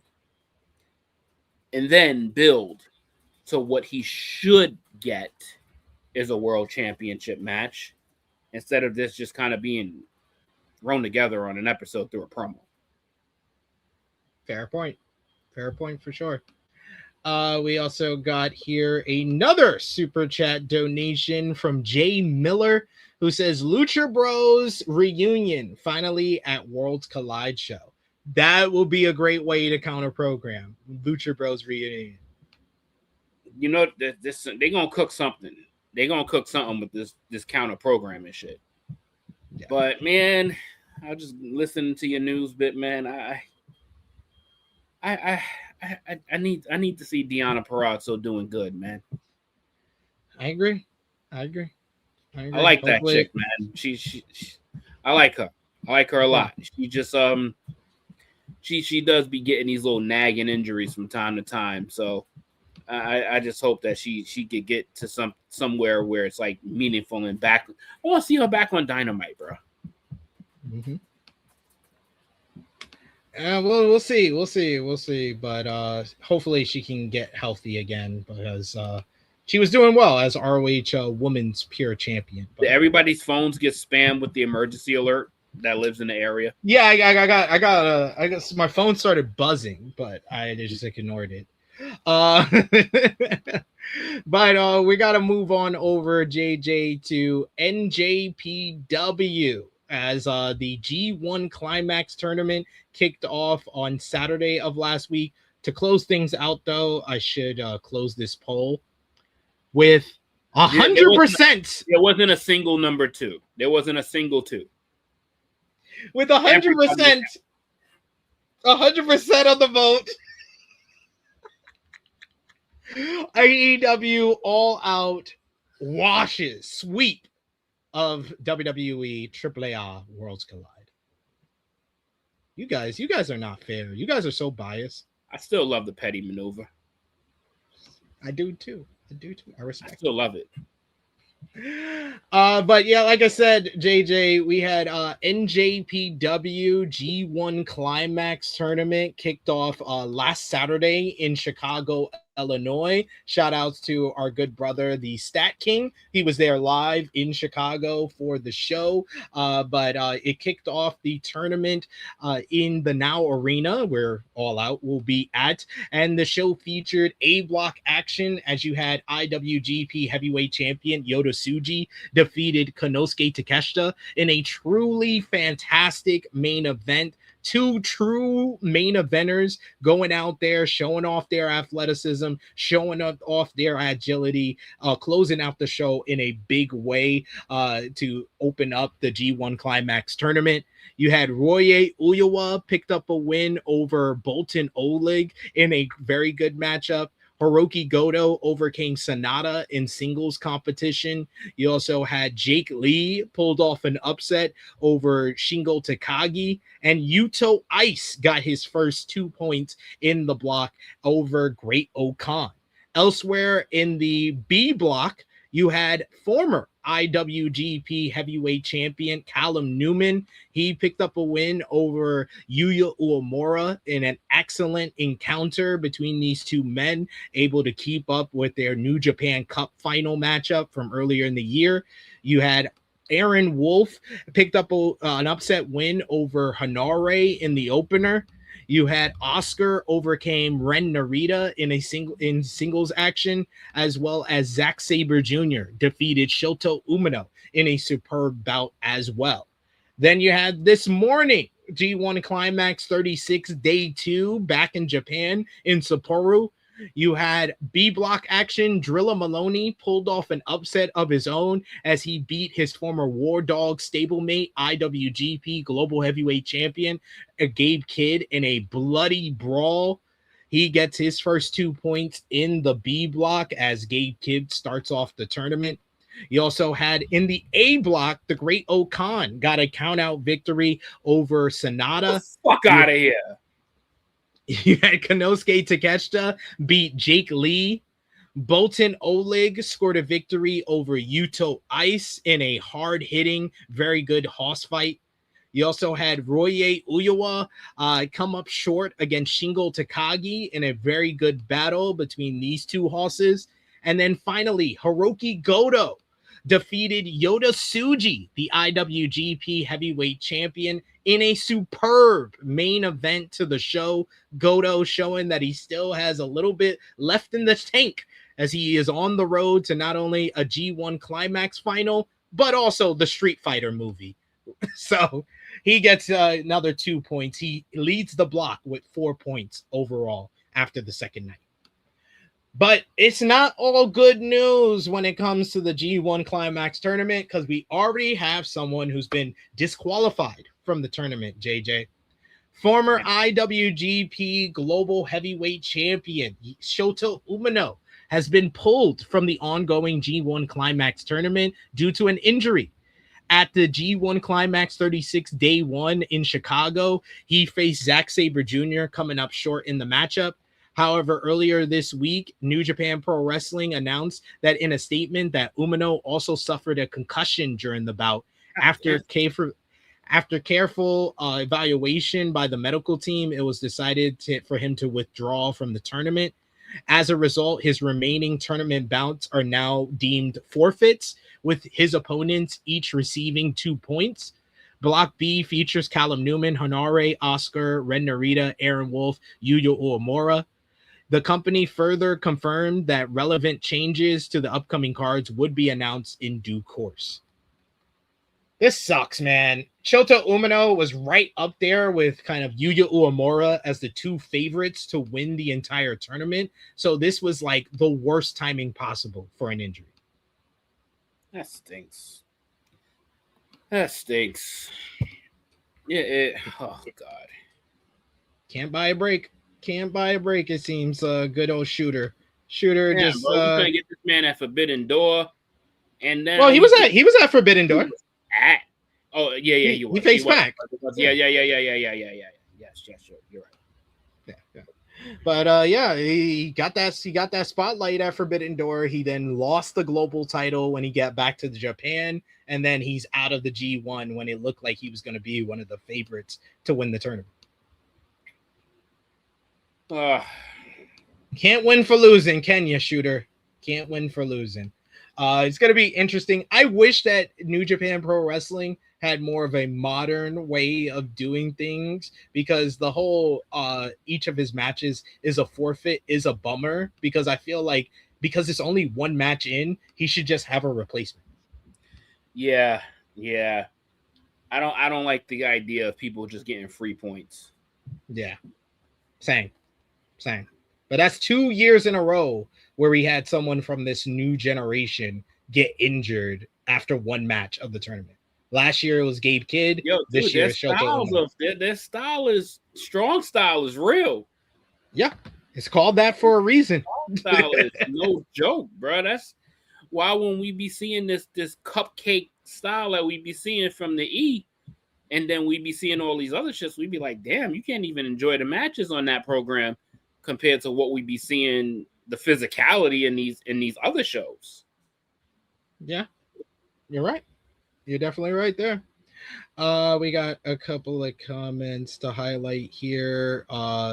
Beast of Nolan saying, so who do you think winning G1 now? I've been saying, I thought from the very beginning, I thought since New Japan Cup, Yuya Uemura, it's his year. They gotta have one of the young guys win this tournament. So I really think Yuya Uemura is the guy to win.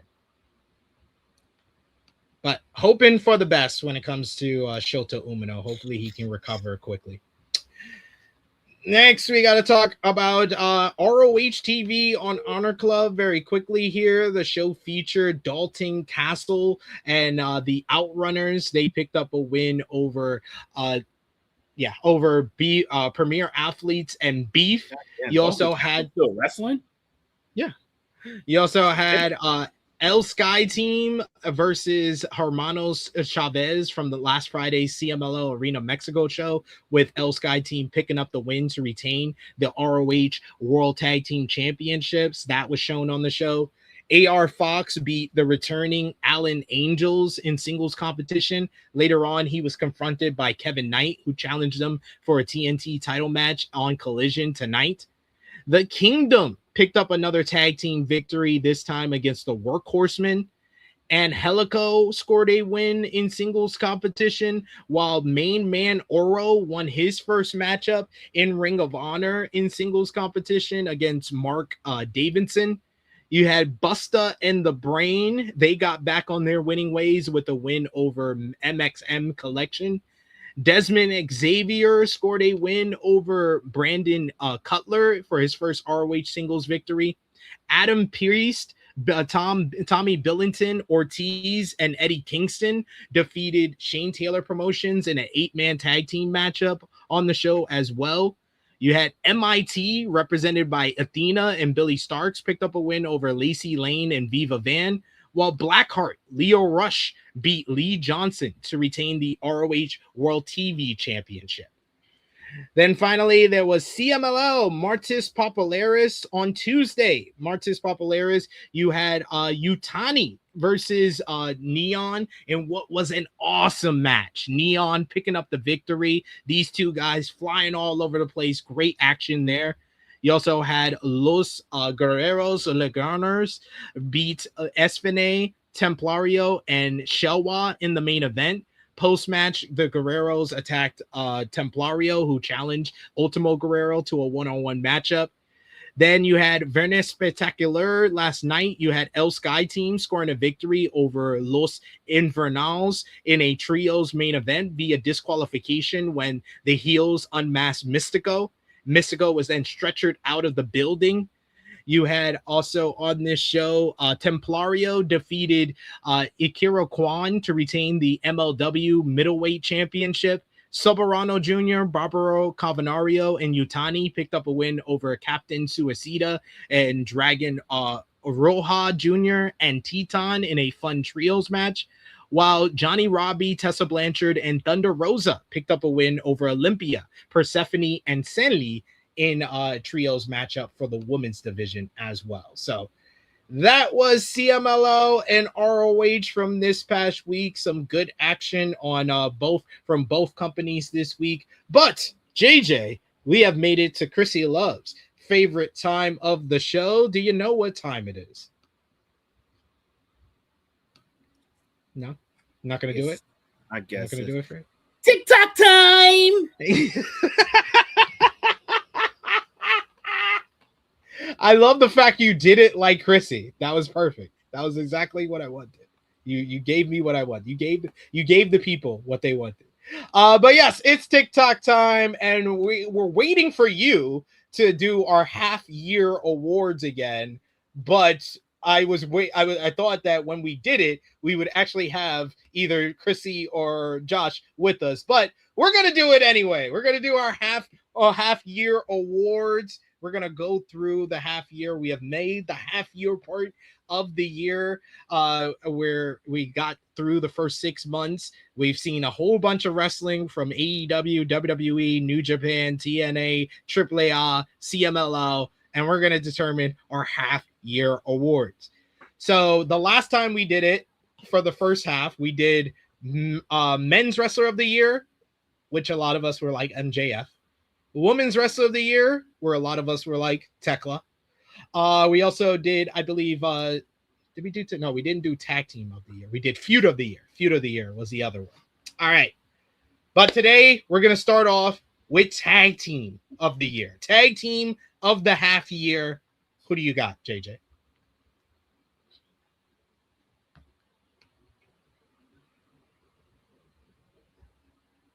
I'm going to go with FTR.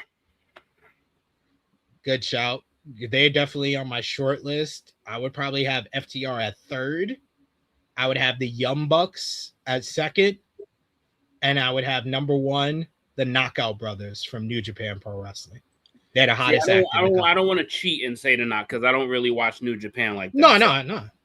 I appreciate that.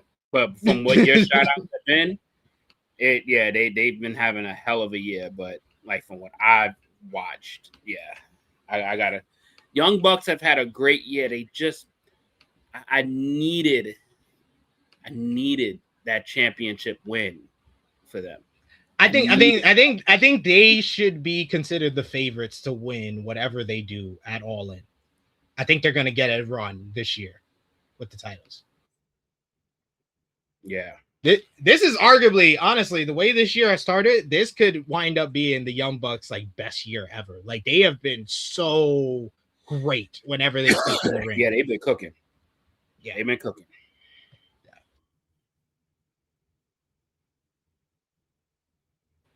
I think it's going to be a 3-horse race with those three teams kind of battling it out. FTR, the Knockout Brothers, and the Young Bucks. And it seems that our chat is in agreement with this. We got a couple of FTRs here.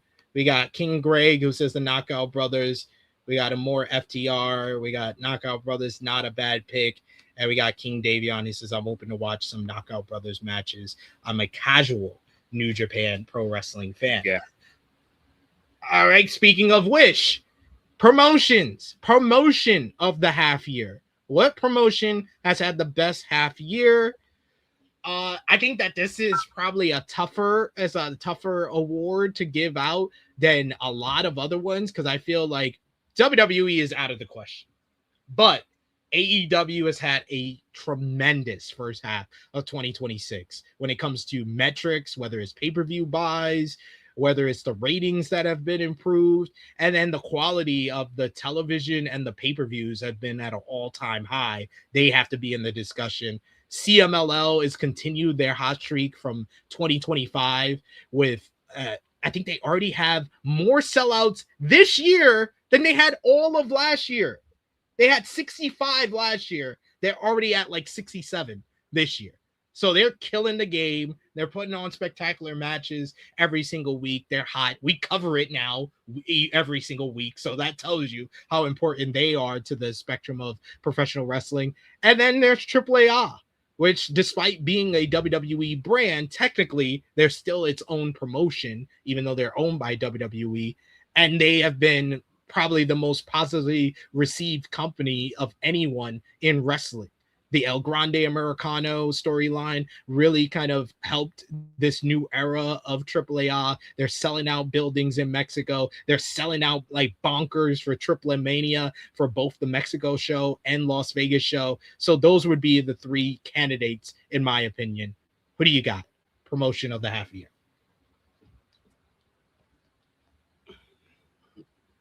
This is a lot easier than I think you're making it sound. It's AEW. It's AEW. Like, what AEW has done with their pay-per-views alone, they've been the top dogs for quality without question. Like, every pay-per-view that they've done pretty much this year has been an absolute show-stealing banger event. Like, it's like every time we've watched, I would say this at least where we've gone through 6 of their pay-per-views already, and it feels like at least 4 or 5 times we've argued that it's the pay-per-view of the year. This is true. 4 to 5 times. So imagine when we have to break it down at the end of the year, like top 5 AEW pay-per-views of the year, and there's going to be people that might not even have like fucking like Revolution in their fucking list. Like, which is going to be like crazy, right? But that shit is a big possibility that it might not even make the list of the best pay-per-views of the year. Like AEW has been on a fucking heater. So yeah, this is AEW's shine. Like, they are picking right up where they left off when they were the best promotion of the year in 2025. Yeah, I mean, I can't really argue too much with that. I like I said, I'm probably gonna go with AEW myself. I do think CMLL and AAA have made cases for themselves. New Japan Pro Wrestling was right in their conversation as well, but yeah, AEW is just so firing on all cylinders right now that they have to be the promotion of the half year. All right. Best on the mic of the half year. This is who has been cutting the best promos in wrestling. This is easy for me, and it's just as easy as the women's wrestler of the year because it's the same person. It's Thekla.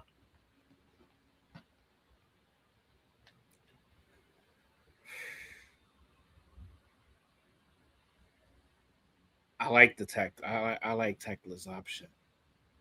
I think there's some other good choices. There's MJF, of course. No,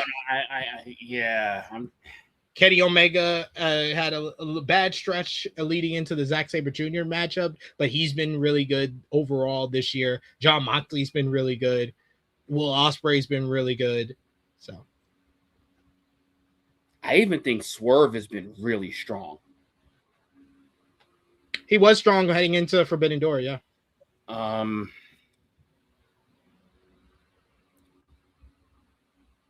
just trying to think of all because this one is a lot of people because there's even like one or two in the WWE. I'm not saying that they're gonna. I'm not saying that they're it. I'm not saying that they're it, but like I'm gonna have to say MJF. MJF is still the most captivating person once he has a microphone in his hand. He's still the most deadly. He's still the nuke bomb dropper when he has that microphone in his hand. So I'm gonna go with MJF. Thekla is an amazing option. Like an amazing option. And I won't argue with you if you choose Thekla because Tekla's had a year talking, unlike pretty much any other female. Yeah. But MJF there's levels to this shit, and then there's MJF. That's fair. And then we got the couple of big ones here. Pay-per-view of the year. There's AEW Revolution, like you mentioned before, MJF Hangman, Bucks FTR, Konosuke Takeshita and Jon Moxley, Bandito and Andrade on that show. There's AEW Double or Nothing. You were there live for that show. MJF and Darby, hair versus title. There was Takeshita and Okada, Stadium Stampede. The list goes on and on with that show. Ospreay, Joe, Swerve, Bandito, and I'm probably missing on a few others. AEW Forbidden Door last month. That had the incredible card. Omega and ZSJ, Ospreay and Swerve, Mercedes and Maya, Bandito and Moxley, the Death's Door Steel Cage matchup. There was maybe Dynasty is your favorite with Kenny Omega and MJF and the Young Bucks versus Takeshita and Okada. I'm really struggling to come up with a WWE one, but there is NJPW Wrestle Kingdom 20 with Tanahashi's retirement, Takeshita and Yota Tsuji. There was the New Beginning USA show that had Tsuji and Andrade, had Athena and Shuri on it, and Boltin Oleg and Tomohiro Ishii. There was the AAA Noches de los Grandes show with El Grande Americano versus the original El Grande Americano, Rey Fenix versus Laredo Kid. So there's some good options. It's unfortunate that I just can't think of one from WWE. But JJ, what is your pay-per-view major show of the half year? Can argue with your parents, your pappy, your mammy, your sister, your brother. It's AEW. It's Double or Nothing. Double or Nothing has got a stranglehold on pay-per-views this year. Like that is the top to bottom show where there wasn't a bad thing that happened on that show. No. That is top to bottom from first match to last match. Not one bad. And the worst match on the card was a damn good match between Moxley and Kyle O'Reilly. And I thought the worst match on the show was a good match between Athena and Mina Shirakawa. I thought that was better than Mox and O'Reilly. Like I'm just saying is that there wasn't, and that we're just apples to oranges with that. Like there wasn't a bad thing on that show.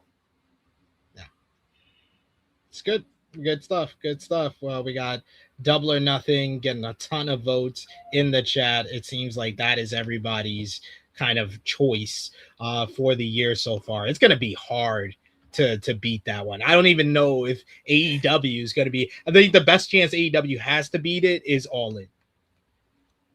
I don't see it. I don't see All In doing it. I don't see any pay-per-view beating Double or Nothing this year or shit, even next year. Like Double or Nothing was Forbidden Door on any other year would be the pay-per-view of the year. Oh, Forbidden Door was, my God, especially with that main event. Mm-hmm. Any other year, that would be the pay-per-view of the year. And they are like a distant second or third. Yeah. And I mean distant. Like here to there. Distant. All right, and then one final big one for the road here. What was your match of the half year? So a couple of different ones I want to put out there. Hiroshi Tanahashi's retirement matchup against Kazuchika Okada. Kazuchika Okada versus Konosuke Takeshita at Double or Nothing. Will Ospreay versus Swerve Strickland at Forbidden Door. There was Roman Reigns versus CM Punk at WrestleMania. El Grande Americano versus the original El Grande Americano from AAA, Noches de los Grandes. There was Kenny Omega and Zack Sabre Jr. There was Kenny Omega and MJF at Beach Break, or MJF and Kenny Omega at Dynasty. There was MJF and Hangman at Revolution. There was FTR and the Bucks at Revolution. Stadium Stampede, I heard some people giving that some crowd. Death's Door. There's a lot of good options for match of the year. Darby and Ciampa, Darby and Takeshita, Darby and MJF at Double or Nothing. It's like there's like at least 20 something choices for you to pick for match of the half year. What is your match of the half year, JJ? This one, I had literally only 2 matches in my head. The match between Swerve and Ospreay. Actually, 3. I'm sorry. 3 I had in my head. Swerve and Ospreay, Takeshita and Okada, and Mask versus Mask.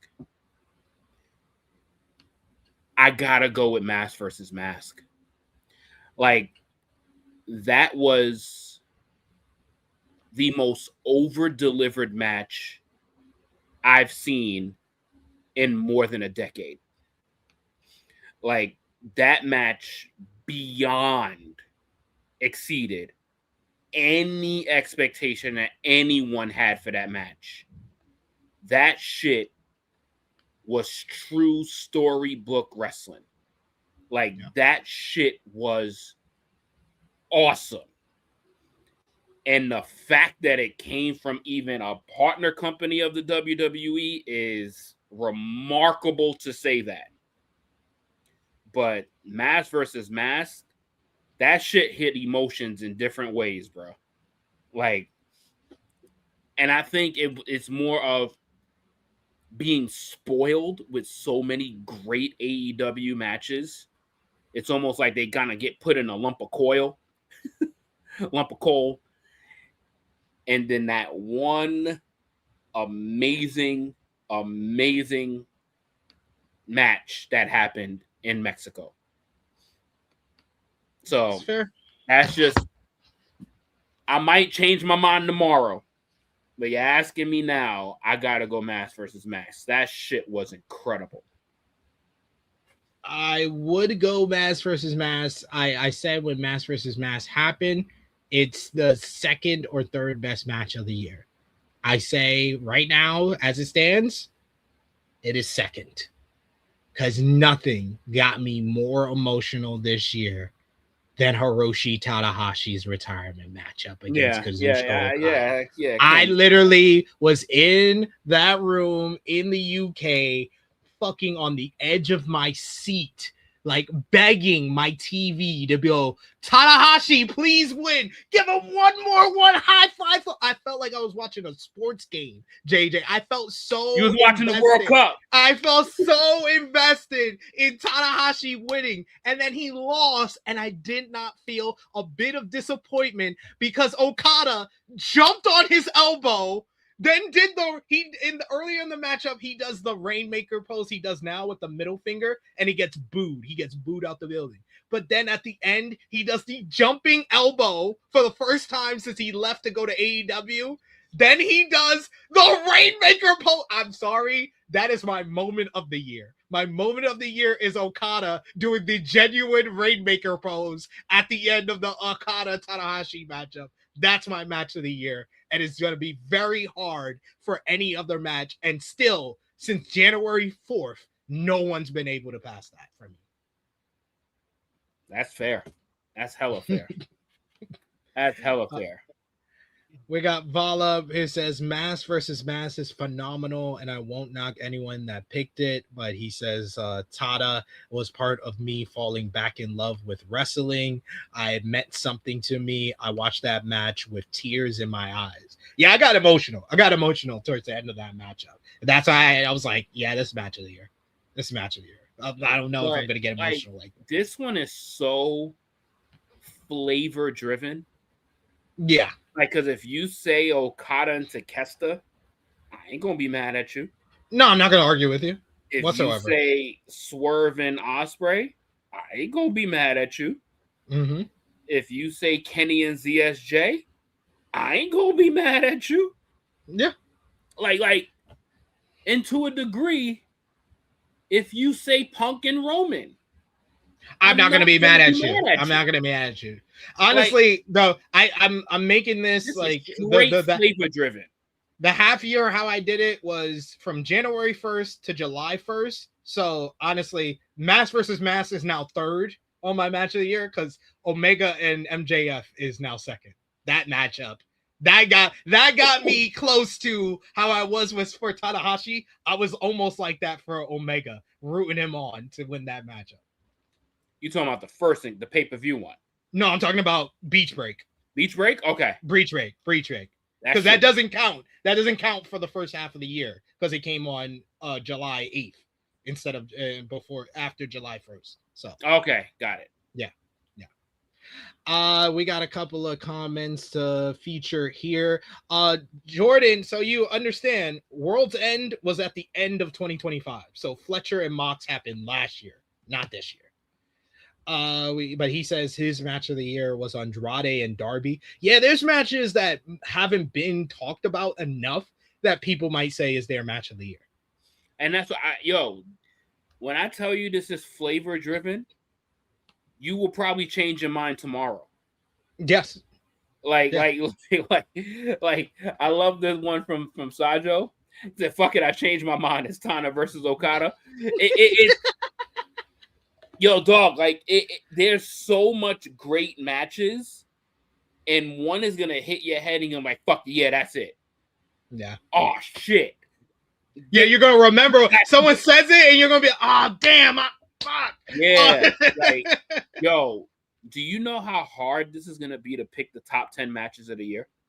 Dude, this is why I wanted to do this half year thing with you and Krssi and Josh, so it helped y'all for the end of the year because it helped myself for the end of the year to have okay, this is what I said at the half of the year. Now we're at the end. What has added in or what's suppressed it? So it's easier that way. So based on what you said, what do you feel is in your top? What is your top 3 matches? Yeah. Tanahashi and Okada, Wrestle Kingdom, MJF, Omega, Beach Break, Mass versus Mass, El Grande Americano, original El Grande Americano. Yeah. See? That's my top. I'm right there with you.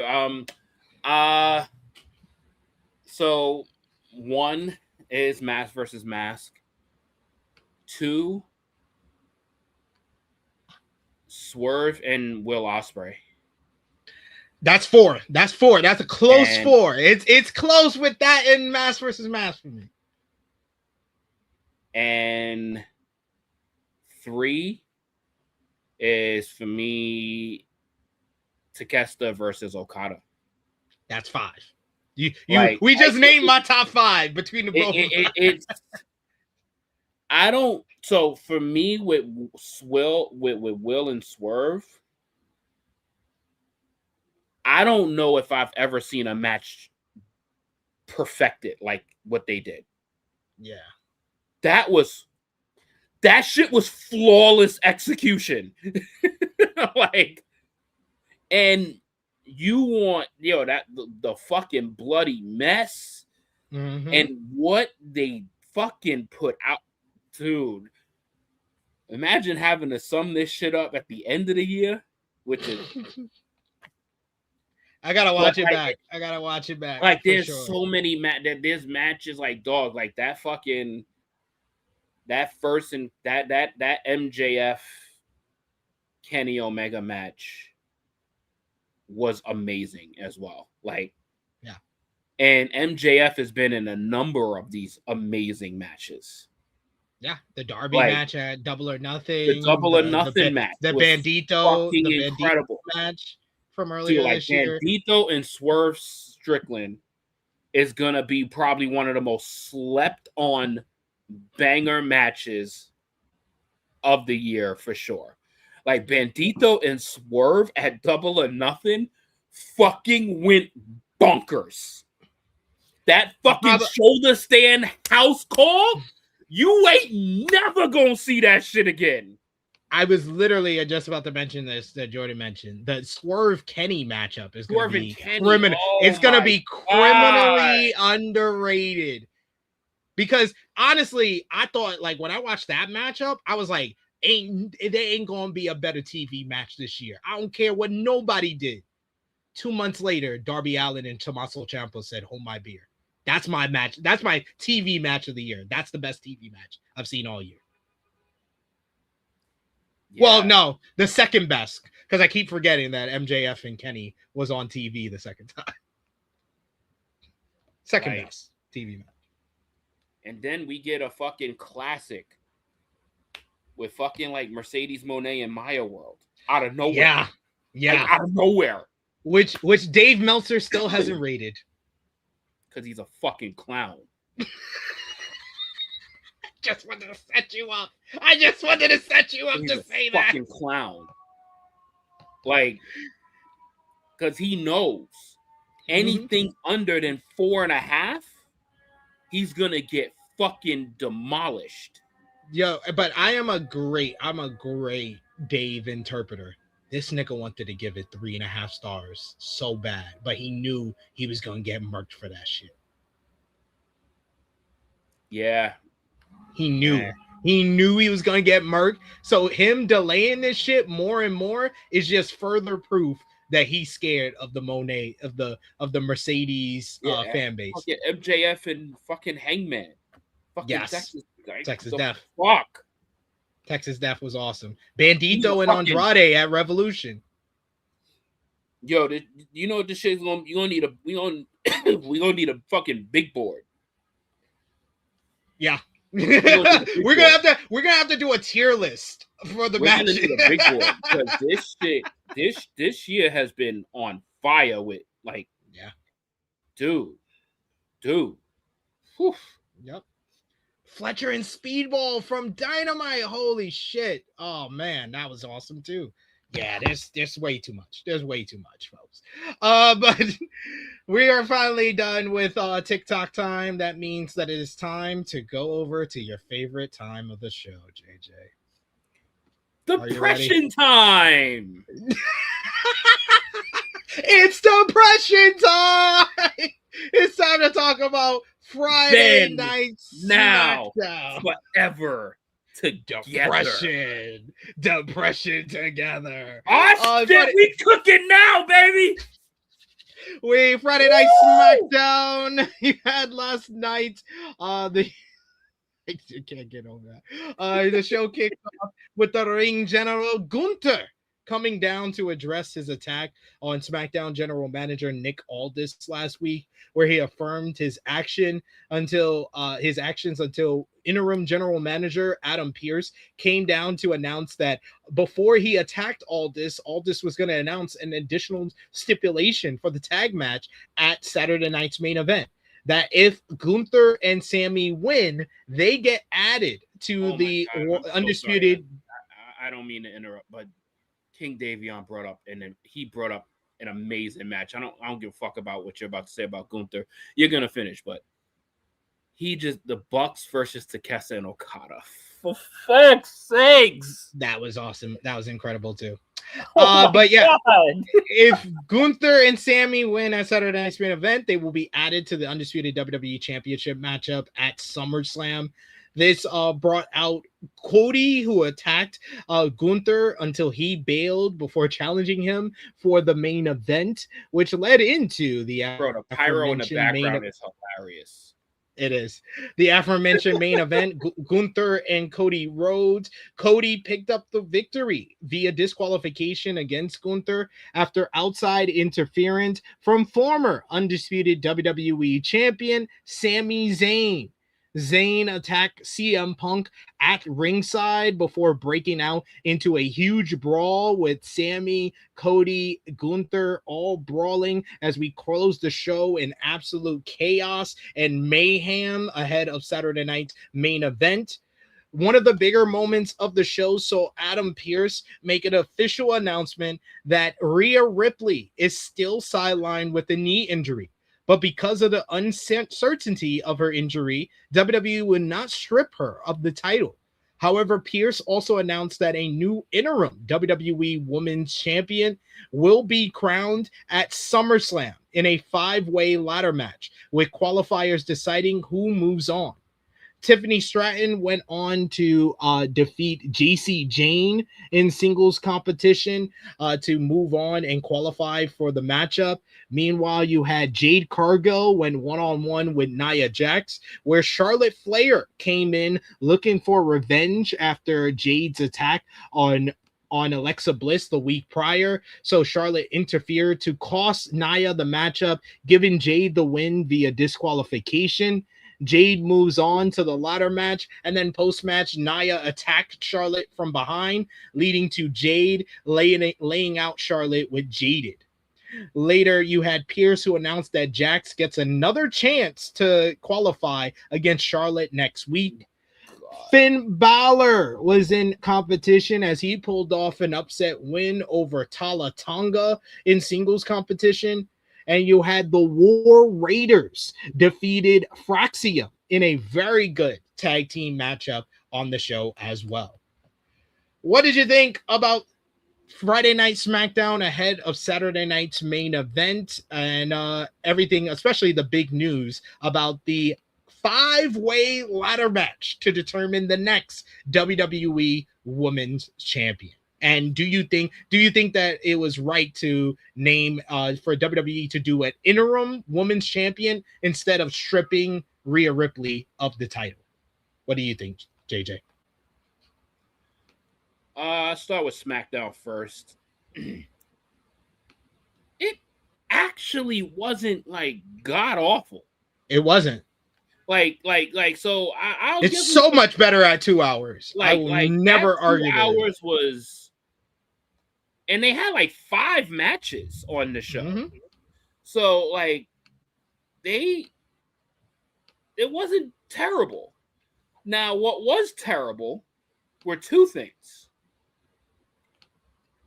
Tiffany Stratton just beating JC Jane so easily. Dude, I knew that was gonna happen. So easily. So soon as it was Tiffany Stratton versus JC Jane, I was like it JC's was losing again. That shit was like literally, she just beat up on a fucking regular opponent. And then, why the fuck can't Gunther get any W's on Cody Rhodes? They refuse. Like, so he's going to go 0-5 tonight because they're not making that shit a fatal 4-way at SummerSlam. Mm-hmm. So he's going to really go 0-5 against this nigga. Like, you couldn't give him the dub last night, knowing they're going to lose tonight? Nope. Like, that's wild business. That's wild business, bro. And like, Jesus Christ. But not for nothing, like, the Fraxium and War Raiders match wasn't bad. That was good. The Finn Balor and Tala Tonga match actually wasn't bad. No. And there was one more. There was one more. Wasn't there one more? I'm trying to remember. There was another match. Cody and Gunther wasn't bad. Oh, Cody and Gunther. Yeah, that match wasn't bad, but the fucking finish. Yeah. But yeah, I as far as Rhea, I do think that it was right to do the interim because it's like, I guess, you know, it's like she's got to be close to coming back, but just not close enough for SummerSlam. Yeah. So, like, if she would have lost, if she would have gotten stripped and then she comes back like August 9th, that would have been fucked up. like, so she might literally come back like the week after or 2 weeks later.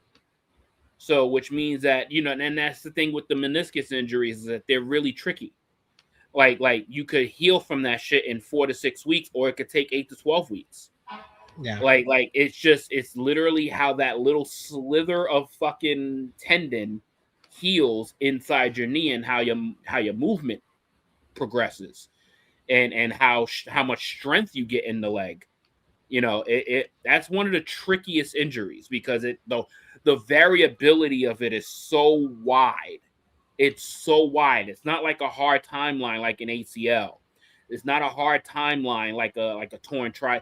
Like there's hard timelines on that where you can kind of get back to where you were. The meniscus, it could be a slight repair, a full repair, or a complete like. It's just it's so wide in variability. So them basically postponing her championship and making her have a match for it at a later date, like I'm okay with that because you just don't know the variability and how long this could be. Like she could be out till September, October for all we know. But then it's like you just don't know. Like they're saying she's close, but then it's like, are you really close? So I like the interim decision, but overall, like SmackDown wasn't fucking god awful. Like no, so, it was kind of like a mid show. It was a thumbs in the middle type so of show for them. So I'll take that. I'll take that. In comparison to the 3-hour show, this is much better. So yeah, I'll take it any time of the week. And I am scared, but I think Chuck Berry's may be right. He says, "Is Fatal Influence going to become Damage Control 2.0?" It's starting to feel like that. It was crazy even during JC Jane's little vignette discussion. When she said they shook the landscape up and they kind of been quiet ever since. Yeah. It literally played out in the match. Yeah. Fatal Influence was nowhere to be found. They just let her lose clean.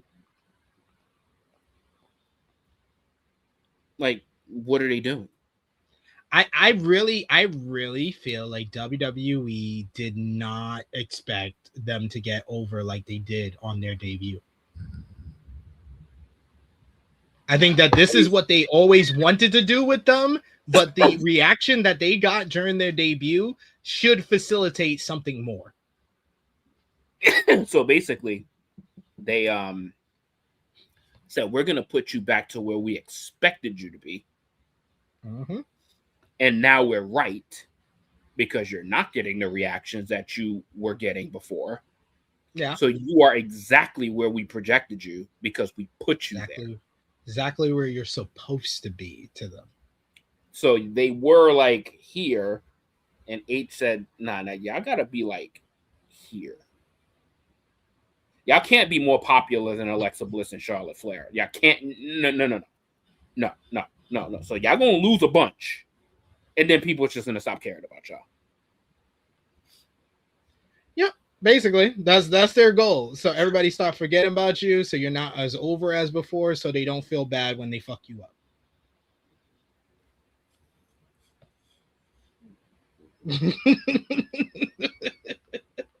It never fails. It never fails with this. But yeah, I really was surprised how good that Fraxium and War Raiders matchup was, mainly because they never give Fraxium the opportunity to just wrestle, but every time they wrestle, they always have a good matchup. I would just let them keep wrestling. Oh, and actually give the War Raiders time in the ring? Yep. Oh, snap, bro. Crazy, right? There's actually good tag team wrestlers in the WWE. Who would have thought? Who would have thought? Who would have thought? Who would have thought that WWE actually has good tag teams? And mind you, their champions, Damian Priest and R-Truth. Yeah. No mention on when we're getting that matchup, by the way, because they've been teasing that matchup for like a month now. Like them doing title versus title. Go figure this out. This company just feels like it's so like riding by like the seat of their bell pants. Like it's they are the epitome of their finger not being on the pulse. Their finger is just not on the pulse. They don't know where to find the pulse, let alone put their finger on it. Like, do you know how much better that match would have been if Fraxium was the tag team champions and the War Raiders had a match with them like that? How much more meaningful that match would have been? Yeah. But who are we? We're just regular fans that's watched wrestling for over 30 years and don't see good tag team wrestling when we actually see it. We only see it on Wednesdays and Saturdays apparently. So instead, even on Tuesdays, I saw one this week, but never on Mondays. Wepa up. But let's talk about our home away from home, JJ. Yes, it's time to talk about Monday Night Raw. Monday Night Raw this week. Last week they did 2.5 million viewers, up significantly from the weeks prior, 6-week high. The show featured Brock Lesnar and Paul Heyman starting the broadcast talking about Heyman putting a restraining order on both Brock and Oba. But this brought out the ruler, who was surrounded by the police that Heyman brought out there with him for breaking his restraining order, and he proceeded to beat the hell out of the cops himself before cutting a very spirited promo about being ready for hell and also explaining why he gave up his title shot again, which just stop. Io Sky picked up a win over Roxanne Perez in a good bout. Post-match, you had the Judgment Day jump Sky until Sol Ruca made the save. However, Raquel Rodriguez got the better of Sol, taking her out before Liv took out Io with the Oblivion. The Vision came out to celebrate their World Tag Team title win from the week prior until Alpha Academy came out to question Dupree on her decision to join Austin Theory in the Vision. This led to Otis wanting to confess his feelings for Maxine until Theory made fun of him for being fat. Otis attacked until the numbers of the Vision took control. However, Otis and Tozawa fought back against them, with Maxine coming in between and distracting Otis long enough for Theory to low blow him. Then he and Bron Breakker laid out both members of Alpha Academy to stand tall with Maxine and Logan Paul. Backstage, Paul Heyman basically left the Vision feeling they were in good hands with Maxine. So he said, "Peace out, I'm out." Royce Keys beat Jimmy Uso via disqualification thanks to interference from Jacob Fatu. Post-match, Solo Sikoa stopped Jacob from delivering a hip attack to Keys, convincing him that he was ready to reunite with the Bloodline. However, he then turned on them immediately, delivering a Samoan spike to his brother Jimmy, leading to a brawl with Jacob. When the Bloodline had control of things, it was LA Knight who came out to make the save, running off both Jacob and Jimmy before issuing a challenge for a trios matchup against Fatu and the Usos to go against himself, Keys, and even Sikoa at SummerSlam. We got a new vignette teasing the return of Big Cass to WWE. You had Bailey, who called out Lyra Valkyria, confronted her about the attack from 2 weeks ago. Like Valkyria, who is now distraught and apparently stopped taking showers, snapped in her response, saying that she lied to Bailey and that she's not a locker room leader or the best member of the Four Horsewomen. Bailey announced she will face Lyra in a grudge match at Saturday night's main event. This led to a brawl with Lyra getting the upper hand.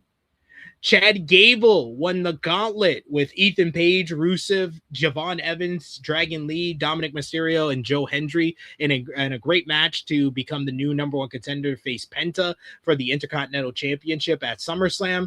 And Roman Reigns and Seth Rollins had their contract signing for their World Heavyweight Championship match at SummerSlam. After both men signed, Reigns then cut a scathing promo roasting and destroying Rollins for being number 2, using his Money in the Bank contract to get world title reigns, being injury prone, lying about an injury to cash in his Money in the Bank successfully last year, and not being able to keep up with him at number 1. Seth tried to cut a passionate promo in response, but ruined it with his catchphrase before the two men brawled, with Rollins getting the advantage with a microphone shot to the head, a pedigree, and then the curb stomp to stand tall to end the show. Any additional comments on Monday Night Raw that you didn't say on Tuesday, JJ? I would just refer y'all to watch the show, to watch Rated Raw review that we did on Tuesday. Your speed run of the review actually made the show sound worse than what it actually was.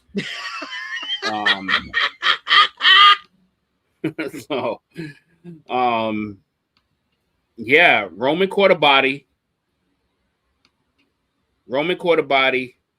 Otis looked like a dummy.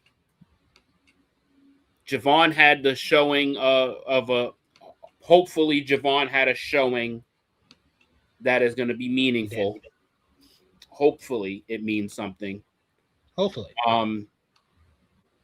Brock and Oba basically talk like siblings. Or Oba talked to his big brother like a sibling because Brock didn't really say shit. Yeah,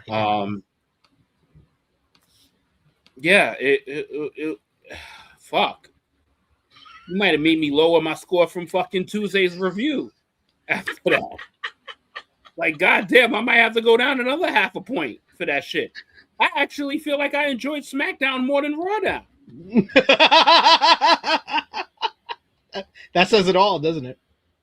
Like, God, I'm telling you, whoever the fuck thought that 6-man match at SummerSlam with LA Knight, Solo, and Royce Keys versus the Blood was a good idea, they need to have their job fucking questioned. WWE was like, we cooking now. Like, they need their job questioned. And that same person needs to be questioned. Whoever thought that Lyra Valkyria turning on someone would make her depressed. It's just booking malpractice over there on Monday Night Raw. It's not looking that good. We got Jordan says, I gotta be honest, I don't hate the show. It could be better. I like seeing the NXT folks on Raw, though. But they had some bright spots on there. They had a couple bright spots on there. SmackDown had a couple decent spots. So it wasn't a bad week overall. Mm-hmm. But yeah, they could do better. WWE can't find the G spot is a wild statement. I mean, it's accurate though. It's accurate. Yo, oh my god! What's the last time niggas got really emotional or really reacted like oh shit to a WWE show? Like Roman did catch a body though. That got me. That made me react. Roman made me react. Yeah, you want to see a murder on live TV? Cast that main event segment. Roman Reigns, thank you for holding down the fort on what was otherwise a not that entertaining episode of Monday Night Raw, but he gave us the segment of the night. That roast, that destroying of Seth Rollins, because all he did was tell the truth. And Liv Morgan, they have no business clocking Io Sky like that with that belt. Oh yeah, I saw Io got like messed Yo, up. dog, you heard that? Yo, I don't know. I don't think we talked about that on the show. Yo, yeah. Liv, you heard that shit. Mm-hmm. That shit went clock, man. You heard the clock, like you heard that shit. You heard the metal to skull sound. Like, What was worse? What was worse? What was worse? That sound or the sound of Darby Allin's head hitting a ring post?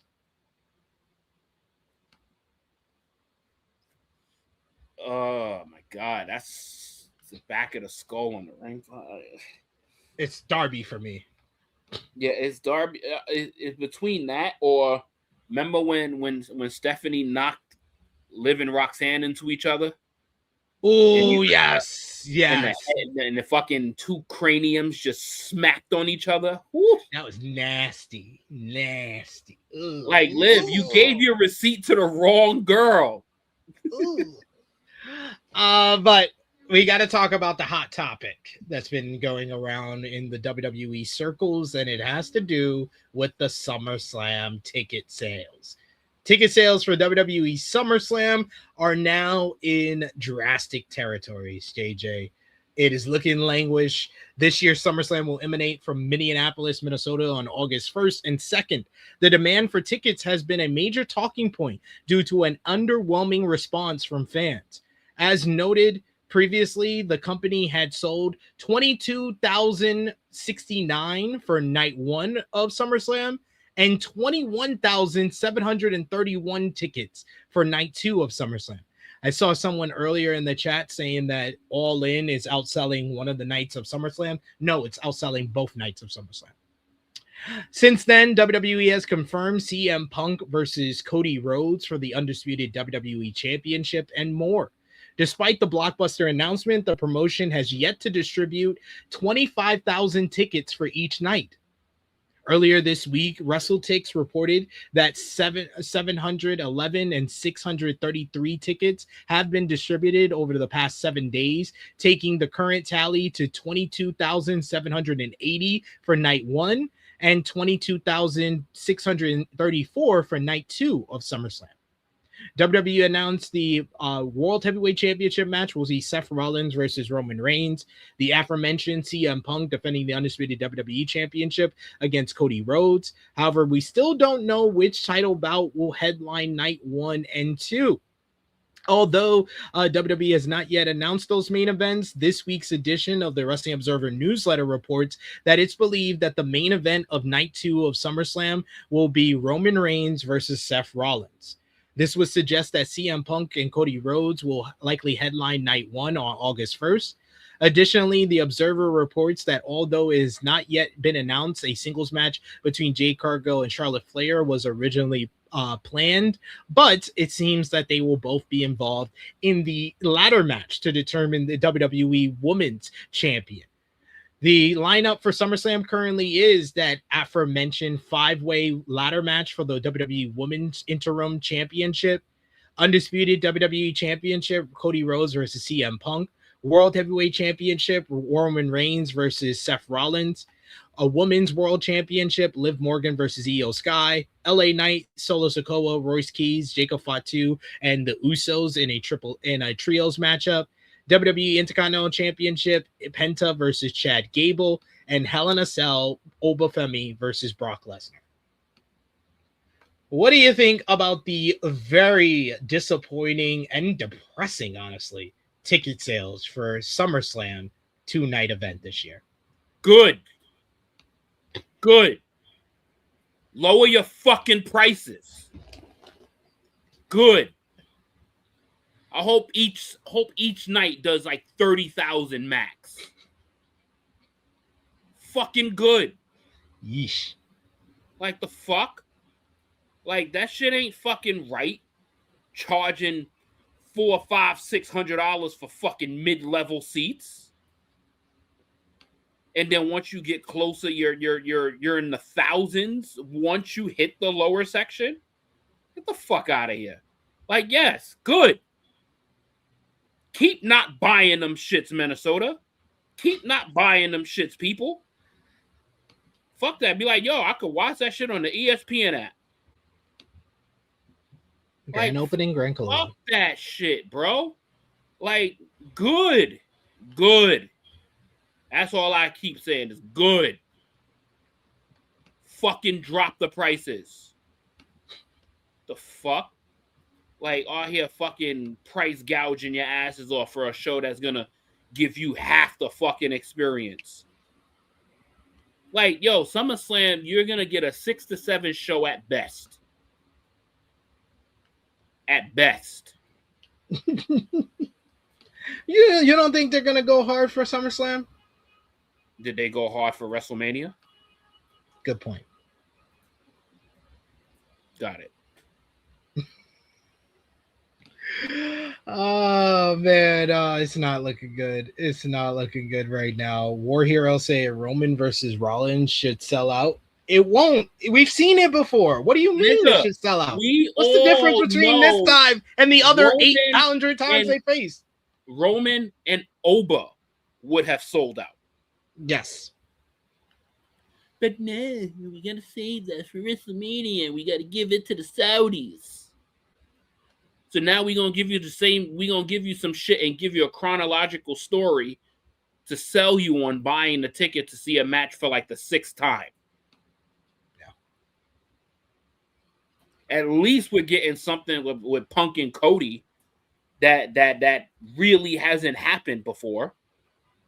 So it's like that's a fucking match that I'm more intrigued in than Roman and Seth. I'll be honest with you. I'm not even intrigued in Punk. Well, I mean, because they don't because, got no because of the lame ass way they made that matchup last week. Yeah, they just had a conversation. They just said when SummerSlam. Okay, cool. Had a conversation. Yeah, they just had a conversation. But hey, wait, that's it? I was honestly looking at my screen. I was like, that's it. But I just want to know, like, I'm just saying is that the people that is not giving that the same kind of energy, and then is turning around and giving Kevin Knight that kind of energy, like, what was different here? They both happened via promo. They did. So it's just because Cody deserves it. What is with WWE not telling the Cody stories that we want? Like they're putting Cody against people that we want to see him against, but they're just not telling the story how we want it to be done. Yo, dog, if they make this shit a fatal 4-way match, that should just nuke that main event. Nobody wants to see that in a fatal. Nobody wants to see a fatal 4-way of that. Nobody. We'll see. We still got to do. Have I ever said I need to see Cody, Sammy, Gunther, and Punk all together in a match? You never thought it was possible. Well, yeah, never fathomed my brain to even think of it. Never thought it was possible. That's what you're really trying to say. Like, let's talk about someone who is apparently quite frustrated with WWE right now. And that person just happens to be one of our favorites. Someone that we have literally been trying to tell you for like the last year that WWE should do something with him. WWE should really push him. And what have they done? Absolutely jack and shit. And now we are here where he is upset with his push. And yes, we are talking about Bron Breakker. Bron Breakker has been a focal point of WWE and the fan base for quite some time, as he has been one of the pegged young stars to be a future top star in the promotion. But it seems as of late, he has hit a wall a bit when it comes to the way WWE has been booking him as of late. Self-Made Pro has revealed that none other than Bron Breakker is very frustrated by what's been going on with his character on Raw recently. In fact, recently isn't really telling the full story. Breakker has been miffed for much of 2026. This news was revealed during Self-Made session. Ebu said he couldn't disclose such information at the time because it was shared off record. However, he's now free to dish out the details surrounding Bron's unhappiness at WWE's creative direction. Here's the biggest scoop too. Breakker actually held conversations with power players behind the scenes about changing his creative and pivoting away from this. He's since cooled off as a major singles threat under Paul Heyman in the Vision and became one half of the tag team champions with Austin Theory. And if anything, the biggest story the group have going on at the moment is Theory courting Maxine Dupree as she turns heel on Alpha Academy. Breakker is pretty much only there as muscle, and it's pretty obvious that he's been sliding down the ladder of importance. The dude has gone from fronting up top stars like Roman Reigns and Seth Rollins to blasting Tozawa with spears. Braun is said to be aware of the plight, and he hasn't shrugged it off. Instead, he's been actively seeking ways to change things and improve his situation. So it'll be interesting to see whether or not that will impact his tag team title reign with Austin Theory. Breakker clearly expected more from this summer and this year in general, but that's kind of similar to what WWE thought when they got the Vision, and we have an update on the Vision as well. This week's edition of the Wrestling Observer newsletter shed some light on the original plans for the Vision stable. Of course, the Vision kind of had their first change when Seth Rollins went down with injury and Bron Breakker turned on him and the group.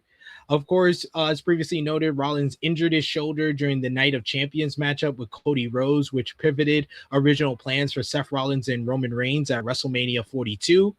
Dave Meltzer reported in the Wrestling Observer newsletter that when Heyman aligned with Rollins, the long-term plans were to have Rollins take Breakker under his ring, and then Heyman and Breakker would eventually double-cross Rollins, with Breakker being positioned as WWE's new top star. Rollins' injury reportedly accelerated those plans by months, with the double cross and originally planned for late April following WrestleMania 42. However, now Obafemi has a lot of momentum, with Meltzer speculating that the recent booking indicates that Femi is now being positioned as the top star, with Breakker losing steam. Breakker is currently holding the World Tag Team titles with the Vision stablemate Austin Theory. They won the titles from the Street Profits just 1 week ago. What do you think, JJ, about one of your favorites, Bron Breakker, frustrated with his booking currently in WWE? And do you think it's going to change anytime soon, or what can he do to make it change? About time. About fucking time he's showing frustration. Like, we've only been showing frustration for 7 months. Actually, 9 months. That's it. We've been frustrated for 9 months over his booking malpractices. Practices, plural. Like, and is it going to change? No. Because they got a shiny new toy in Obafemi. And you got that, homie. You got that, homie. You ain't a part of that. You ain't part of that big four. You ain't a part of the big four. Braun should rightfully be pissed off, because I'm pretty sure that man has been sold the moon and the stars and has been given dirt and bad seeds to plants that won't grow. He's basically been neutered down. He's been neutered down. Yeah. To a tag team competitor, not having use of the microphone, losing multiple times to the person you're supposed to step over, watching the person you're supposed to step over be in the spot that you're supposed to be in. It should have been Bron Breakker versus Roman Reigns at SummerSlam, not Seth Rollins versus Roman Reigns at SummerSlam. This should have been Bron Breakker's spot. Agreed. But instead, they just said, it's not you. You are not Cody, Seth, Roman, Punk. Goddamn. Like, dog, they even They even gave Sami Zayn the WWE Championship before you. That's wild. Like you are seeing all of this shit happen. You're seeing Obafemi getting prominent matches with Brock Lesnar and multiple PLEs. You're seeing Obafemi headlined on ESPN with Brock Lesnar and multiple PLEs. While you here showing up all the time, fought your way back to come back early from injury just to get thrown in a tag team with Austin Theory. And you out here doing programs with Akira Tozawa and Otis. And then you're getting buried multiple weeks on end by Paul Heyman.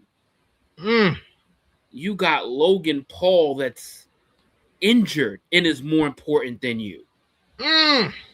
Like, dog, like, when is the bleeding gonna stop? Someone get him a bandage, please. Please. The bleeding has become critical. It's become critical. And it's like he's seeing, it's like, you know, and it's like, I get that in the midst of it, he's probably feeling like, okay, like I'm in a big program with a big fish that I need to get over on this big fish. Like, in what world was it right for Bron Breakker to lose to Seth Rollins multiple times? And in what world was that correct? Like, how was Seth Rollins going to lose any cachet by losing to Bron Breakker? But Bron Breakker had all the casual fandom to lose and all the stardom to lose by losing multiple times to Seth Rollins. Seth Rollins literally gained nothing by beating you multiple times. Nope. But you lost a ton by losing to Seth Rollins multiple times. And this is not like he lost to Seth Rollins. He was put in the position to lose to Seth Rollins. Like, Bron Breakker beat that man over again. Like, Bron Breakker would beat that fucking, whatever you want to call him, generic version of this fucking super. He's like the most generic superstar that you have, and you got this fucking anomaly in Bron Breakker that can be a rocket ship only needed superstar in your grasp. But now we're just gonna go with Seth Rollins. No, we don't care that much. That's basically what they're trying to tell you. We don't care that much. Breakker went from having weekly aura, just by seeing him. We saw that. The 1 week where he stole the championship, and we saw it on him, was like, damn, that shit looks good. Mm-hmm. That shit looked good on him. And they just said,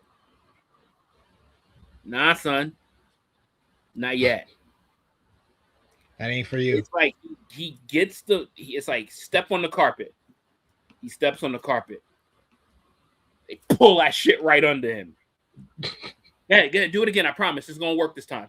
Step on it, pull that shit again. Got him again. Yay. Like it's disrespectful what's happening to him.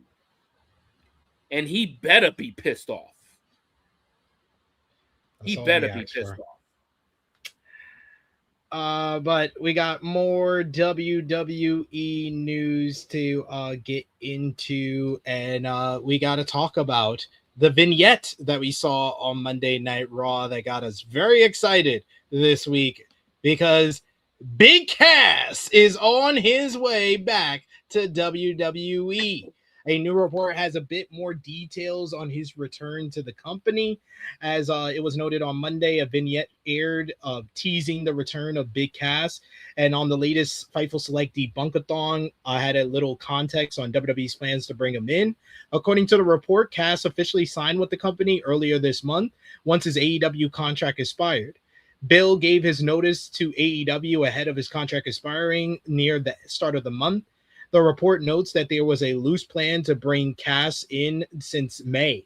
The vignette that aired on Raw said August 3rd, so they expect Big Cass to be back in time for the Raw after SummerSlam. It's been reported that Enzo Amore is also on his way back, though it's not clear if he will be returning at the same time as Cass. The former Big Bill signed to WWE in mid-2011 and stayed until June of 2018. Since then, he has worked for several places, including TNA and AEW. How excited are you to do the Enzo Amore and Big Cass intro, JJ? I am really excited for that. That's fucked up that you bring up this topic after we just talked about the Bron Breakker shit. Just fucking my whole mood. And now I can't be as excited as I want to be for Big Cass. And trust me, when I feel better, oh yeah, you're going to hear that shit all over Rated Raw Review like it's nobody's business. I need to cut that promo as loud as I can, but I swear to God, if I do that shit right now, you ain't going to stop hearing me coughing for the remainder. I've been coughing throughout this whole show. I promise you, if I do that shit now, it's over for me. You might as well sign me off. Don't worry, be happy. And we don't have anyone to troll here, so we won't do the whole routine. But we got some other news. We can't troll ourselves when we're both happy about it. Exactly. More news from WWE. We'll go through these a bit more faster. Nikki Bella has been out of action since WrestleMania. A new report says that she could be back sooner than later. She suffered an ankle injury on March 27th on SmackDown when she and Brie challenged for the WWE Women's Tag Team Championships. She was unable to compete at WrestleMania and replaced by Paige, with Paige and Brie winning the titles. WrestleVotes Radio on Fightful Select report that Nikki Bella has been discussed in terms of creative plans over the past several weeks. This marks the first time she has been mentioned since WrestleMania in a creative capacity, suggesting that she might be ready to come back.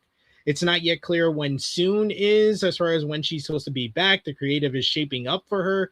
But Nikki initially said she hoped to be back in June for Night of Champions, but that, of course, did not happen. But she noted this week she had returned to training in the ring, and Paige and Brie will defend the WWE Women's Tag Team Championships against Fatal Influence tonight at Saturday night's main event.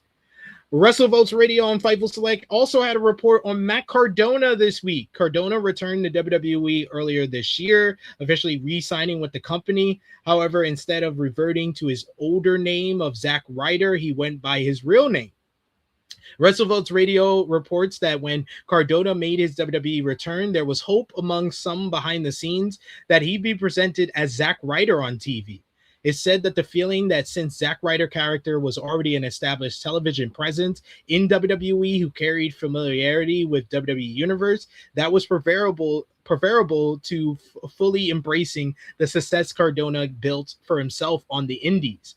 Regardless of the Cardona presentation, he remained that he made his WWE return in January. Additionally, the report notes that there hasn't been any word that indicates Cardona might be shifting to his Ryder persona or that one is currently planned. However, it does state that it's a situation that is worth watching. It's unclear if WWE is planning to revamp Mark Cardona in his Zack Ryder gimmick again. Additionally, the article doesn't mention why or who ultimately decided that the wrestler would come back as Cardona rather than Ryder. Cardona made a one-off appearance with his Ryder persona weeks earlier as part of the Last Time Is Now tournament, losing to LA Knight, and he has been sparingly used since his return and currently is not on television, so he might be better off being Zack Ryder, honestly. Danhausen will be at the head of an uncursing parade today in New York City ahead of Saturday night's main event. WWE's resident master of cursing posted to Instagram on Tuesday to announce he will lead an uncursing parade today in New York. The event will start at 1 p.m. Eastern, so just an hour ago. Danhausen is a hype up for Danhausen's match against JD McDonough at Saturday night's main event. He has become a adopted son of New York since leading the Knicks, uncursing them as they went to win the NBA championship. So we'll see how that goes. And then finally, WWE Survivor Series was announced this week. It will take place on Saturday, November 28th from Houston, Texas. It will mark the second time that War Games will be held at a major sports arena or sports stadium. Last year's event took place from Petco Park in San Diego, and this will be the first WWE Premium Live event at Dakin Park in Houston, Texas since 2020 Royal Rumble. This shit is also going to struggle to sell tickets as well. I don't know why. Stop running non-WrestleMania PLEs in stadiums. That's my advice to WWE at this point. But so do you think is expect to sell 45,000 tickets for fucking War Games? For War Games. Yeah, good luck with that. Good luck with that, pal. I'm sure it will work out for you. And I don't. It's hard to feel bad for Matt Cardona. No, I don't. Because he signed that contract. You made your bed. Now you're just gonna be trashing it. Very well said. I like that. I might steal that. We got a couple of super chat donations before we move on to the third-party WWE shows. Chuck Berry says, if Valkyria comes out looking like she has recently in Madison Square Garden tonight, I need that crowd to chant this. Bum-ass Lyra. Bum-ass Lyra. Also, free Bailey. Stop asking for that. That ain't happening. We also got Cam is there to stay. We also got a brain ban, Chuck Berries, who says, could you guys rank from first to last? Who y'all think has had the most disappointing booking? LA Knight, Bron Breakker, Gunther, and the entire women's division. Ooh. If we're just talking about 2026, from first to last. Okay, so most disappointing to the least most disappointing out of this group, I would say 1 is Bron Breakker, 2 is Gunther, 3 is the entire women's division, 4 is LA Knight. Because LA Knight, for all that we say, and yeah, they have had 1,001 opportunities to push LA Knight. He's in a good position right now. He feels hot again. He feels hot again. Yeah, he feels hot again. But like, I honestly think it's a toss-up between Breakker and Gunther because the Gunther downfall is ridiculous. But Breakker is the one that should be a top guy and seems to be going in the opposite direction. I am gonna agree with you to an extent, but my number 1 is Gunther. Fair. My number 1 is Gunther because Gunther should be a champion right now. Yeah. And the fact that Gunther is not, like, Bron Breakker should be involved in the picture. And that's where I feel like it's like his time is gonna come to be champion, but I think his time needs to be passed to Gunther because Gunther's the one that retired John Cena and AJ Styles in a 1-month span. Gunther was also the same person that had nothing to do for 6 weeks. Gunther was the same person that got booked Seth Rollins for a WrestleMania match 13 days before WrestleMania. And then he had nothing to do after that for 2 months. And then he just gets thrown into this mix with Sami Zayn and Cody Rhodes out of nowhere. And what does he do? 3 times in a row. Loses to Cody Rhodes. Loses to Cody Rhodes.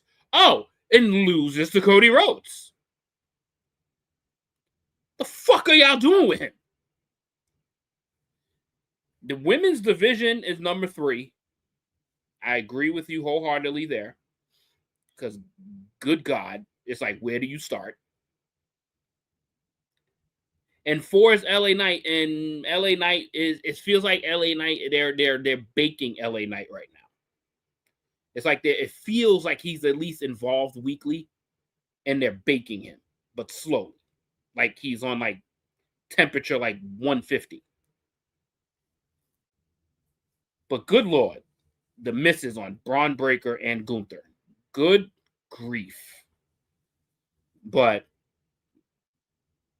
if you said Bron Breakker, I ain't arguing with you. But my biggest miscarriage of justice is Gunther. The lack of blame you. Anything to do with him after what he done, it's actually impressive. All right, it's time to talk about the C-level WWE shows. It's Josh's favorite time of the show. It's going to talk about WWE NXT Evolve, AAA, and TNA Impact. You had WWE NXT, which featured Lola Vice picking up a win over Callie Armstrong and Kalani Jordan to become the new number 1 contender to challenge Kendall Gray for the NXT Women's Championship. You had Zarya beat Nikita Lyons, Lizzie Rain, and Izzy Dame to win a 4-way and retain the NXT Women's North American Championship. Tristan Angels came out to destroy Shiloh Hill's fake teeth, but Shiloh responded by threatening Tristan that the fog is coming. Naraku picked up a win over Tate Wilder. Post-match, Tony D'Angelo came after Naraku for last week's assault. Later in the show, the two men brawled outside where Robert Stone made a street fight for the NXT Championship for next week's show. Jackson Drake pulled off a win over Tavion Heights in a decent match, while his Vanity Project stablemates Brad Baylor and Ricky Smokes retained the NXT Tag Team Championships in a great opener over Dorian Van Dutz and Sean Legacy. WWE Evolve was a big one this week on Tubi as Harlem Lewis won the Evolve Men's Championship in a good match over Aaron Rurik. Layla Diggs picked up a win over Veronica Haven, while Max Abrams of Mog Squad scored a victory over Chaz Starboy Hall in the opener thanks to an accidental punch from Cappuccino Jones. You had AAA on Fox last Saturday. The show featured Mini Vikingo pulling off an upset win over Dragon Lee and Jack Cartwheel in an awesome 3-way opener to become the number 1 contender for the Ray Phoenix's AAA World Cruiserweight Championship. El Hojo came out to reveal Elio Del Vikingo was going to be out for some time with an ACL injury, so Dorian Pena wanted Omos to replace him as the AAA Latin American champion until AAA general manager Ray Phoenix came out to announce that Vikingo was stripped and a new champion will be crowned. El Grande Americano met up with Rey Mysterio to talk about his challenge for Los Perros del Mal to come out, but Dominic Mysterio interrupted and promised to have El Grande's back before their AAA Mega Championship matchup at Triple Mania. Later, you had Perros who interrupted Money Machine versus Nosy Boy and Elias Jr. attacking both teams until El Grande and Los Americanos came down to make the save. The numbers of Perros got the better of the Americanos until Dirty Dom made the save with a steel chair. He went on to challenge Perros to face he and El Grande in a tag team match at the next special event later this month. Then finally, there was TNA Thursday Night Impact. This week, we saw the continuation of the Knockouts TV title tournament as M by Elegance picked up a win over Rosemary, while NXT's Thea Hale picked up a win over Harley Hudson as Thea and M have advanced in the Knockouts TV title tournament. Nick Nemeth had a confrontation with Casey Navarra, who came out, and once again, Nemeth played him, told him to get out the wing, little boy. This led to Navarro cutting a passionate promo about his recent losses and convincing Nemeth to face him for the TNA World Championship next week. But Nemeth says after that, KC can never call him and lose his number. Way to build up a new challenger, TNA. Bravo, I must say. Mustafa Ali introduced the newest member of Order 4, the Secretary of Strategic Defense, Mila Moore, much to the chagrin of the other members of the group. Moose was laid out by AJ Francis after a DQ win in singles competition thanks to interference from Frankie Kazarian. Francis laid him out with the down payment. And then you also had Bear Bronson. He scored a win over Ricky Sosa in singles competition, while his system stablemate, Cedric Alexander, defeated Fabian Eichner to retain the TNA X Division Championship, thanks to outside interference from the system's Eddie Edwards. Post-match, the system jumped Eichner until Leon Slater and Ricky Sosa came out and made the save to end the show. That was the C-level WWE shows, but there's some reports that we got to have real quick. TNA. Terrible. TNA-wise, Mike Santana is believed to be WWE bound amid his TNA exit. A new report from WrestleVotes Radio on Fightful Select cites sources in WWE who expect Santana to arrive in WWE before summer's end. Sources noted that Santana has a strong relationship that's been built with WWE NXT through the TNA partnership. There is belief within TNA that Santana already has a real connection with the WWE fan base, which is not always easy to cultivate. That belief has resulted in Santana having a strong standing within the company, and one source noted that it would be surprising if he doesn't end up in the company relatively soon. Elio Del Vikingo may be out with his knee injury for quite some time. The Wrestling Observer newsletter expects him to be out for 9 months. Sheesh. Damn. Yeah. Richard Holiday. Richard Holiday is expected to sign with WWE, according to a new report from Fightful Select. He recently seemingly retired at a GCW show over the weekend. TNA has released Sinner and Saint, one of their top young tag teams. They had been with the company for 2 years, but they were let go. They had axed and salt their release before they were let go. And then Natty has been announced for NWA 78. She will be in a 3-way matchup against Kenzie and Kylie Page. So the latest Natty out of WWE is coming up soon.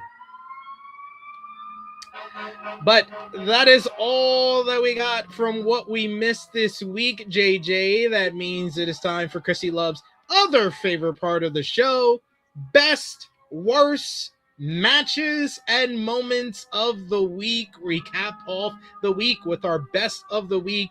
JJ, start us off hot. Who was your best and worst from this past week? Oof. Timeline is from when? From Saturday to Saturday. No pay-per-views happened last week, right? No. All right. Best. Let me see. God damn. This is a rough week for that. I'm trying to think of both spectrums, AEW and WWE. Not a lot of title changes or stuff like that, so. You know what? Best of the week was Roman Reigns catching a body. That's a good one. Worst of the week.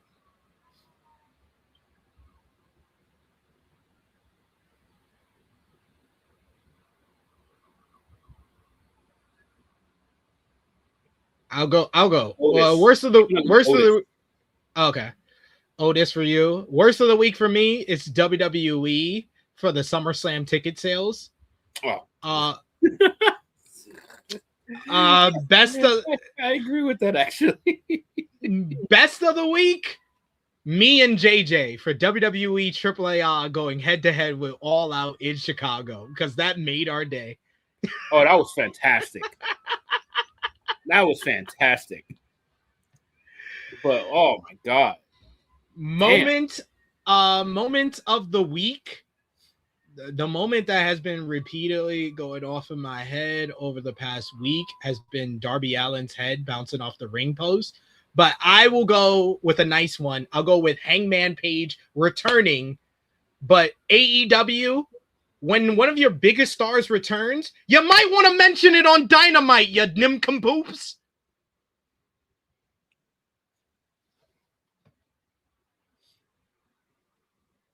Who you got? Moment of the week.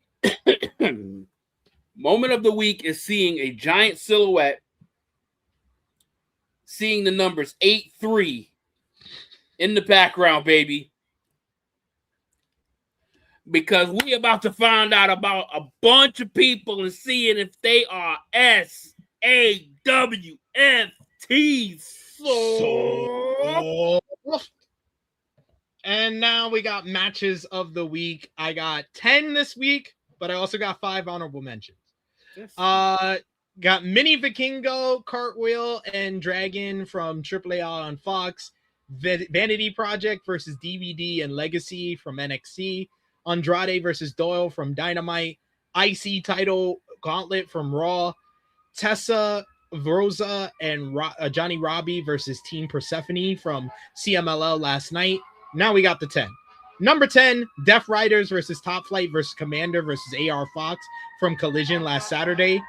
Number 9, Mercedes Moné and Divine Dominion versus Willow Nightingale, Hyan, and Maya World.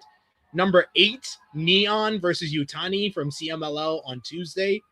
Number 7, Darby Allin and Brian Cage from Dynamite.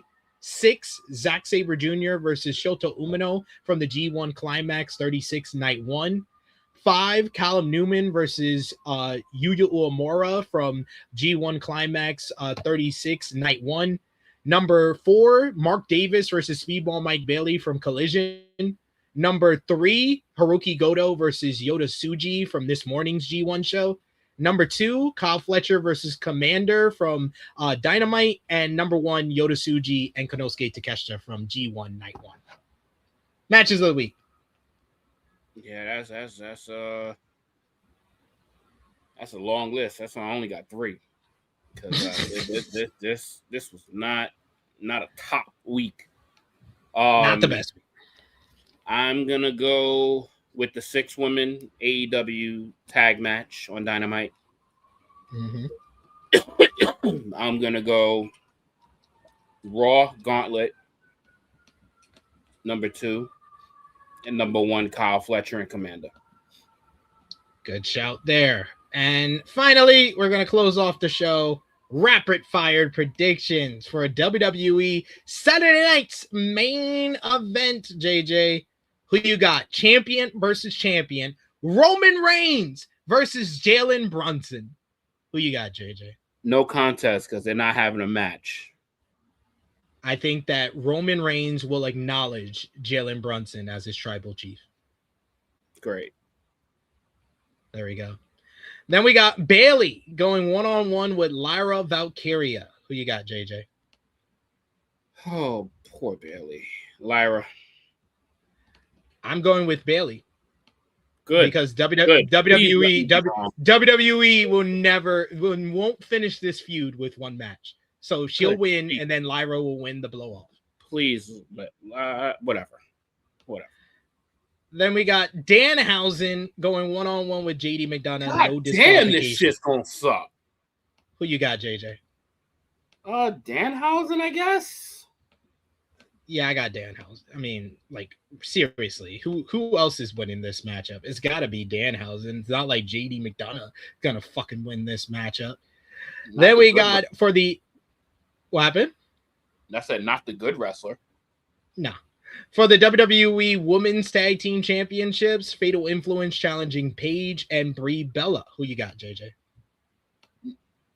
You know, I was going to say new champions until I saw what the fuck happened to them. So I'm going to go with Paige and Brie retaining.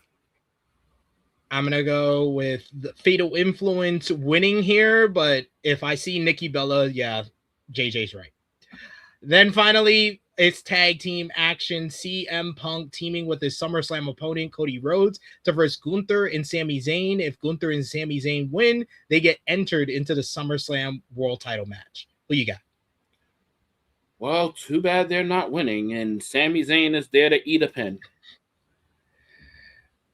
I'm going to go with Gunther and Sammy to win. It's a fatal 4-way. Disgusting. Fucking disgusting.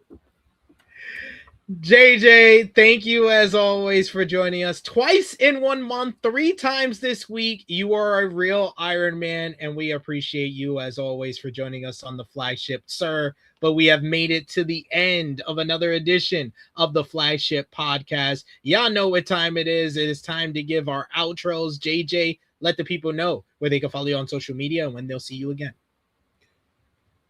Tru Heel _Top Guy JJ on Instagram, and on the YouTube channel. I will be back, hopefully a lot better, on Tuesday for Rated Raw Review with my brother SP3.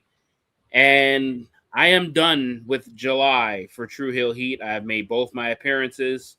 August, I think it's going to be the second weekend of August, which I think is August 9th. August 8th. August 8th will be my August appearance for Tru Heel Heat. There we go. We will look forward to that. Literally 3 weeks away, so I'm only gone for like two episodes. We got to talk about SummerSlam a little bit, and then you get to review it when you come back. You can follow me on the Twitter machine at Tru Heel SP3. Follow the gang, Facebook, Twitter, Instagram, TikTok at Tru Heel Heat. Patreon.com/Tru Heel Heat. $3 a month. Get you exclusive content. The best way to support us when we're not live here. Join us live tomorrow. We'll be here at 11:05 a.m. Eastern time for our WWE Saturday night's main event review, breaking down tonight's show. So hope everyone enjoys the show tonight and come back and join us to recap it all tomorrow. Myself and John Escudero of Dirt Sheet Radio. Since he didn't show up today, he will definitely show up tomorrow. But thank you so much to JJ. Thank you so much to all of you. This is me, your Tru Heel Phenom SP3, and this has been Tru Heel Heat 390, when counter programming goes wrong. We are signing off until next time. I'm going to take a nap.